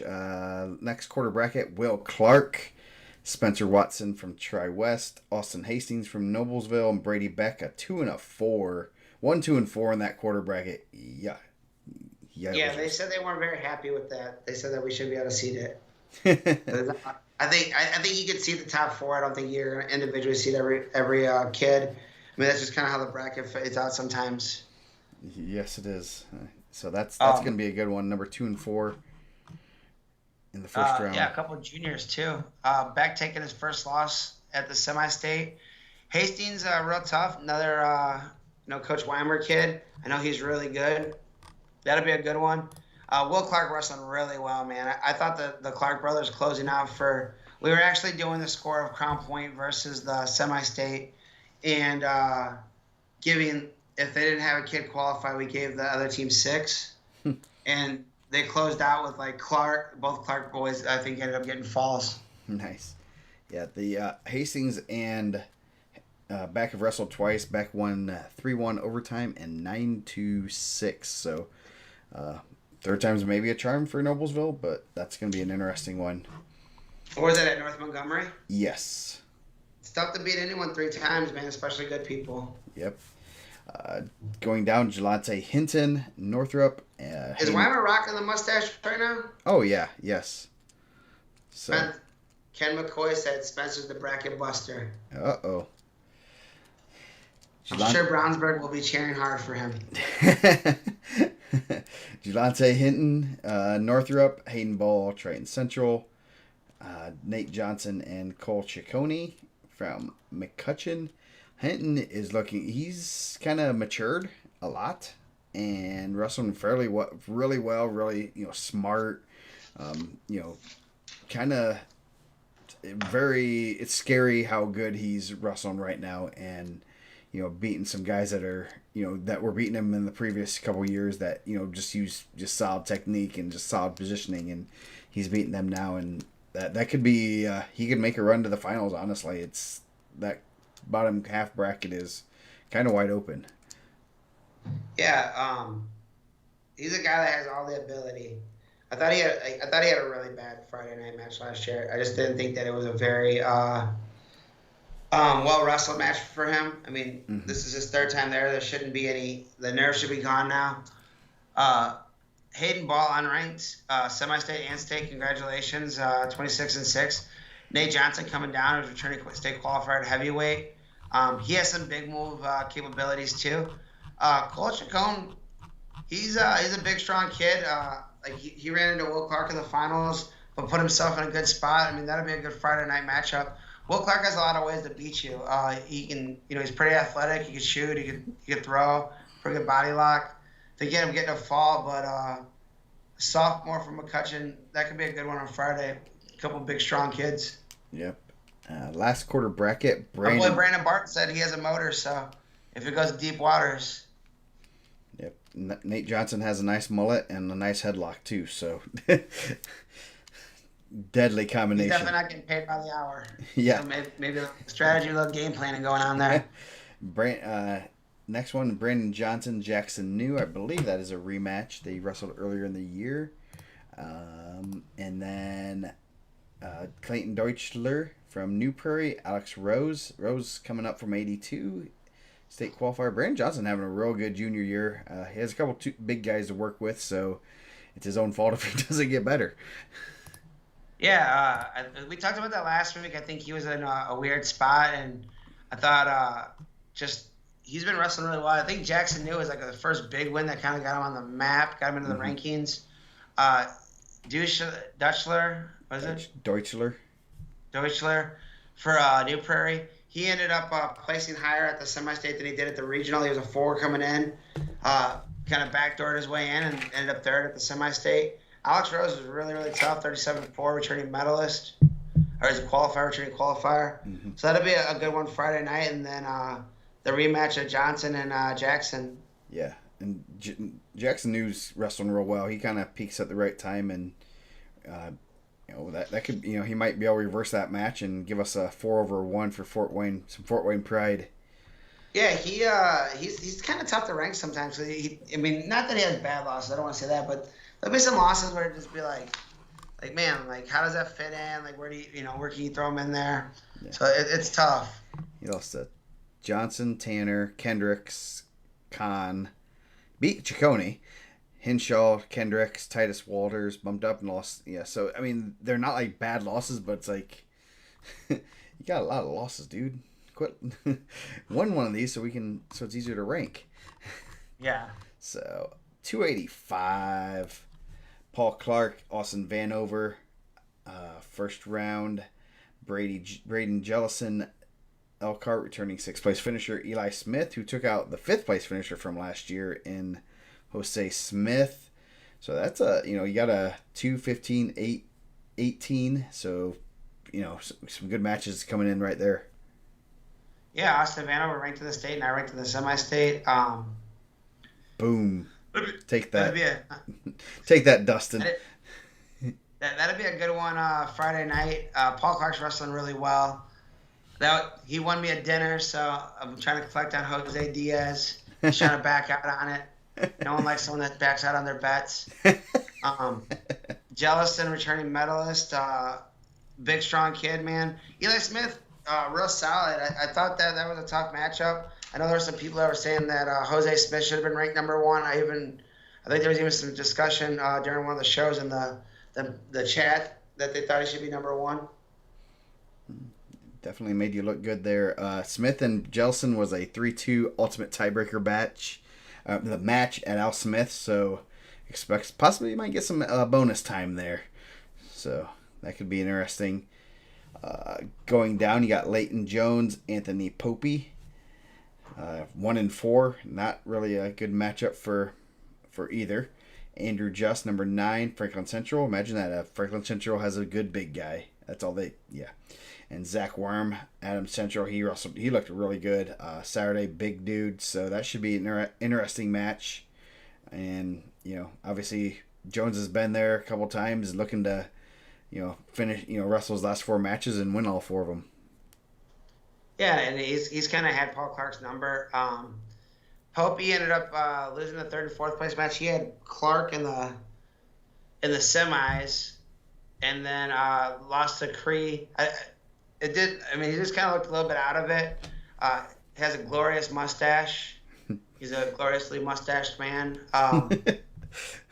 So Popey, and dude, he's a junior, man. That's a pretty impressive mustache for a junior. Yeah, I'm not gonna lie. We gotta check his birth certificate. Yeah, we gotta check for a birth certificate, man. So that'll be an interesting one Friday night. Popey's pretty athletic. He was in the Al Smith final also. Took 2 losses on Saturday, but I know one of his other losses was to Paul Clark in the Al Smith final. He moves pretty well. That'll be interesting. That'd be a good one. Just 26-3, and Worm, another good one. Both ranked 4th in the semi-state. That's kind of a weird thing. I didn't look at all those, but 9-22. Yeah. That should be... She said, "I promise Ron Jeremy is not his dad." Bro, he's got a mustache that a grown man would cry for. This thing's legit. If you're into the mustache thing. And he's got like some long hair. He's got a lot of stuff going, man. He's got a good vibe. Hey, rocket. So, going down, you got Dom Burgett from Hamilton Southeastern. I know he's been in the mix last year, had a lot of good wins, and just couldn't punch it through. Put in a ton of time this offseason. Tyler Wright from Eastern, 37-4. And then Tyler Schott, Center Grove. Aramis McNutt from Highland. So, pretty solid quarter bracket. You got number 12, 10, 12, and 16. So, interesting. Burgett's in a good spot to maybe make a run to the semifinals after winning semi-state. And dude, he puts in so much time. It's good to see him punch his ticket and get through. Tyler Wright, not state ranked, but ranked in the semi-state. So, congratulations. Eastern Greentown's had some good big guys. Tyler Shaw, big, strong kid, man. I know they said his weight room lifts are pretty impressive. I know they said he squats a lot. Aramis McNutt, really impressive. I was really impressed with them. For a second, as much confidence as my guy was talking about, betting on him, it kind of made me nervous. He moves well. They said he's really strong. He has good hips. He's really fast. He was a freshman, sophomore state runner-up. So I wouldn't be surprised. Highlands had some good success with some heavyweights. Only a junior. I know he had some wins over. He had a win over Peyton Kendall. He's had some good wins this year. So yeah, that's pretty athletic, big guy. Yeah, and you said it before. Styles make matchups, especially at heavyweight. You can really change some things up if the styles just don't match up, and you can get a little bit. You get upsets or guys that win that. You're looking back like, man, that guy really shouldn't have won based on results, based on previous results and stuff. But styles make matchups and win that coin flip and things happen. So Aramis McNutt looks like he's having a really good time out there. And that's a good thing. He looks like he's having the most fun of anyone wrestling. Paul Clark ended up pinning him. They kind of got into a scramble, and he ended up getting pinned. I wouldn't be surprised to see him make a run. I just don't see you don't see a lot of big guys that move like that. He's very not that he's a tall athletic guy, but they said he's really strong, but he just moves Jonathan Freeze is right. He just moves really well. He's pretty quick. Yeah. So going down another, this whole half bracket's kind of wide open. The two top guys are up top. Titus Walters, he looked really good. Muncie Central, first time really seeing him in person. He's not that big, but he moves well. John Broadwell from Beech Grove having a good senior year. Jordan Curry, a returning state qualifier. Another 220-pounder that's up a weight. And then Kelton Farmer, another 220-pounder that's up a weight. So a bunch of 220s. I believe Broadwell's a pretty solid heavyweight. So should be an interesting match. And, interesting quarter bracket just because you're going to have a little bit smaller guys overall. I mean, Creed's actually pretty big for coming up from 220. I don't know what his final weight was, but he looked like he was a little bit bigger than McNutt was. I know McNutt was at 220 last year. That could be a good one. I think he did himself a really good solid winning that third and fourth place match. But Farmer's tough, man. First loss was to Leighton Jones. I know some people were saying he was the number one ranked guy. John Jack Broadwell. Real good senior year. Titus Waters, my guy AJ Bradley, getting it done, man. Made a run to the finals, 47-0. And everyone knows, man, Fort Wayne's had a good success winning the heavyweight the last couple of years. So if you're putting money on guys, the odds say that Fort Wayne's got the champs. Hey, that's where all the champs go. So I was wondering I know Farmer and Waters both put in a lot of time in the offseason. I was just seeing if they might have possibly hit up, but I do not believe they did. So Senator Grove's going to probably walk away with the team title. Their final walk away. I would probably say that. They're not. I don't think anyone's walking away with it. I think Crown Point still I still have Crown Point winning it. I think that they're going to have a lot of guys in the semifinals. And I think that's how you win the team title is putting guys in the semis. Yeah, that's going to be the biggest thing. I mean, I'll have to go check out when I do my pick'ems if they, who you probably can figure out who you get in the semifinals and kind of do the calculations there. I think Crown Point still has enough to get to the semifinals. Even if you look up here at 285. Obviously, Jones would be a favorite in the semifinals, but Clark's going to probably pull away with a third, so that's still a lot of points. Yeah. Well, I think that's the thing is what we say they had 9 returning medalists, and we're not even counting Reinhardt. Yeah. What they returned last year, was it 9? 8 or 9. 13, 26. 52, 45, 52, or 60, 70, 82, 220, and 285. That's 8 returning medalists from last year. And you have 1, 2, 3, 4 guys that were under the lights, or 5 guys under the lights back. Your 220 was 5th. Your 285 was 4th. And your 170 was what, 3rd, or was you 4th? 4th. 4th. Pretty good. Yeah. CG's walking away with 4 in the finals, 2 champs. What's 2 champs? What? 2 champs are about 20. It's 16. You got 6. You got 22 points. 22 points minimum.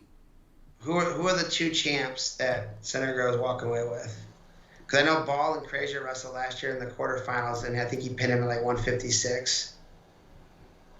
And LaRocca and Gavin Genders wrestled at the Al Smith, and what was it, 5-2? Yeah. You got to reverse some losses. It'll be interesting. I know that. Interesting. I'm, They're wrestling well, man. They're wrestling probably, 12 for 12 in the tick around's pretty good. Yeah, and they have some interesting draws that if they're wrestling well, it's gonna be like, just like you said with Crown Point, how they got kind of on a roll Friday night last year and won a couple matches that not a lot of people probably had them winning, and that can go either way. So that's gonna be interesting to see if maybe one of those matches don't go their way, and we'll see what happens. I mean, you get the rest of the matches, it'll be a fun weekend, and I think Brownsburg has, if Crown Point falters anywhere, those 2 teams are going to be right there ready to pick up the scraps. So it's going to be interesting to see how it all plays out, because I know all 3 of those teams are really tough. So I think Crown Point can get 11 medals. Yeah. I don't think they are tough dudes, but I think Crown Point legitimately has a shot to get 11 medals. Yeah. I don't think they. That was 3. Like I said, Hury, Loren, and Logan Haney, probably their worst shot. That's a 4 and a 1. Go back and watch that match. He had him on his back at the end. Mm-hmm. 10 more seconds, maybe he pins him. Yeah. Where else are they not? They were also in a spot where they lost. Nowhere else. There's a couple of ones where they get rematches of a little bit closer matches, but 120 was a close match. Yeah. They can get 11 medals. Mm-hmm. That'd be tough. Yeah. It's gonna be tough. Yeah, you're gonna have to match them with medals and match them in the semis, and beat them. So it's gonna be a fun weekend. I'm excited to get there, and I can sit and be a fan as long as I want. Don't have to worry about getting kids ready, so it'll be fun. And I'm not a Crown Point homer because I'm not even a Crown Point guy. I was cheering for the Calumet Warriors. They put 5 at the semi-state. They bring back 5. Pretty excited for that. I think Brownsburg has a really good shot. I think Brownsburg has a good shot to put. Center Grove's gonna medal all 12. Okay. Let's put money on it. I'll put money that Center Grove doesn't medal all 12. That's. Taco bets, bet dinners now, I guess. Yeah, that's gonna be interesting. I think Brownsburg has a really good shot. I think it's about getting guys to the semis and getting champs. And I think that they have some guys that can make a deep run. Mm-hmm. Yeah. But also, we'll find out Saturday morning. I think Saturday morning is going to be huge. Mm-hmm. Yeah, Saturday morning, right off the scale. There's going to be some good matches. And, it'll be, it's going to be fun. 12 for 12. Let's see. LaRocco's a champ, so I like his chances. Let's see. He's had all the brackets up. Let's see. Yeah, Eddie Goss, Elijah Brody. Eddie Goss returning medalist. Hyatt Yeager over Keegan Sabo. Okay. Yeah. 32 isn't there. 38. Reese Courtney over Lucas Clement. Lucas Clement wrestled pretty well. We'll see. 45, Krejci's returning. He was going semi-state is a good spot. 52, Stitz and Jackson Todd. Good shot. Noah Klauser, Braxton Russell. Could be an interesting match. 82, Weems and Hunter Page, returning medalist and a guy's first time there. 95, a guy that beat him at the Al Smith, a 4/01. 220, Cole Chacon, the runner-up, and Nate Johnson. Could be a good match. And Aramis McNutt, 2 losses against Shot. There's a good shot of it. I think it's 12. So it should be some good wrestling. We'll be down there Friday, sitting together and having a good time. So, any parting words as we move on to State Week? Always an exciting time to get downtown and have a good time. It'll be interesting in the location next year, how it goes with the hotels and stuff. Like, obviously Indianapolis has a ton of accommodations. Mm-hmm. You'll be, pulling a lot more people. I think there's a lot more driving options when you're centrally located like Indianapolis. So that if it's Evansville or Fort Wayne, I don't know the situation of hotels in Fort Wayne either. Is there a lot of hotels around the Coliseum? Yeah. Yes, there's a lot. Yeah, there's a lot of hotels. 12. Hey, if Center Grove goes 12 for 12, I got you for tacos. Message me on IndianaMat. I'll send you my number. But don't punk out like Diaz and say like you don't have to get it. Yeah. So everything. I don't lose many taco bets. Yeah. Everything will be on Flow or IHSATV.org. So Flow, if you have a Flow account, use that. If not, go to IHSA TV. I think it's $15 or $20, something like that. 12 breadsticks? I'm not eating 12 breadsticks, but I do love Kilroy breadsticks. I ate 12 of them. I think it'll be good. And I think the team race kind of sprinkled in is exciting. I think Center Grove's done a good job of getting everyone there. I mean, 12 people, that's incredible. Brownsburg's going to be in the mix. I'm sure that they're going to be looking for they'll be looking for someone to knock off LaRocca if they knock off Gendris, right? Like LaRocca's had Haynes' number. Haynes beat Gendris, so it's just kind of like what we said with Praxel and Kemper. Like some of those guys that are a little bit tougher for you to beat might not be a matchup for somebody else. So, and it's always interesting. Like you're gonna have someone on Friday night, like Matthew's saying, like who had Goss last year over Tishner other than him. He's the only one that picked it. Not even Goss's parents picked it. It's tough. not even Coach Swain. Swain said, I'm not gonna. I know. I gotta go back through all the pick'ems and see. Yeah. No, but there's gonna be some craziness. There's always craziness, and I think that's like the first round, that's single limb, and then Saturday morning you're gonna have a lot of team implications. But it's how you manage it, and I think that's gonna be huge. Yeah. You see it every year. You see, and you can see it like when you're there. You see who's ready and you see who's not. Like it's pretty crazy how much coaching gets into that. Like the years that Cathedral won it, how those guys look just cool and relaxed and ready to go, and then there's guys that they're gonna wrestle. They look tense, and it's like, oh man, like McGinley's got these guys ready to rock. There's a few people that picked Goss to win in the pick'ems, just so you know. A parent of a 4-timer, Mr. Kelly did, and Mr. Who? Kelly, Matt Kelly, him, and then a parent of a 4-timer, and a parent of a 4-timer.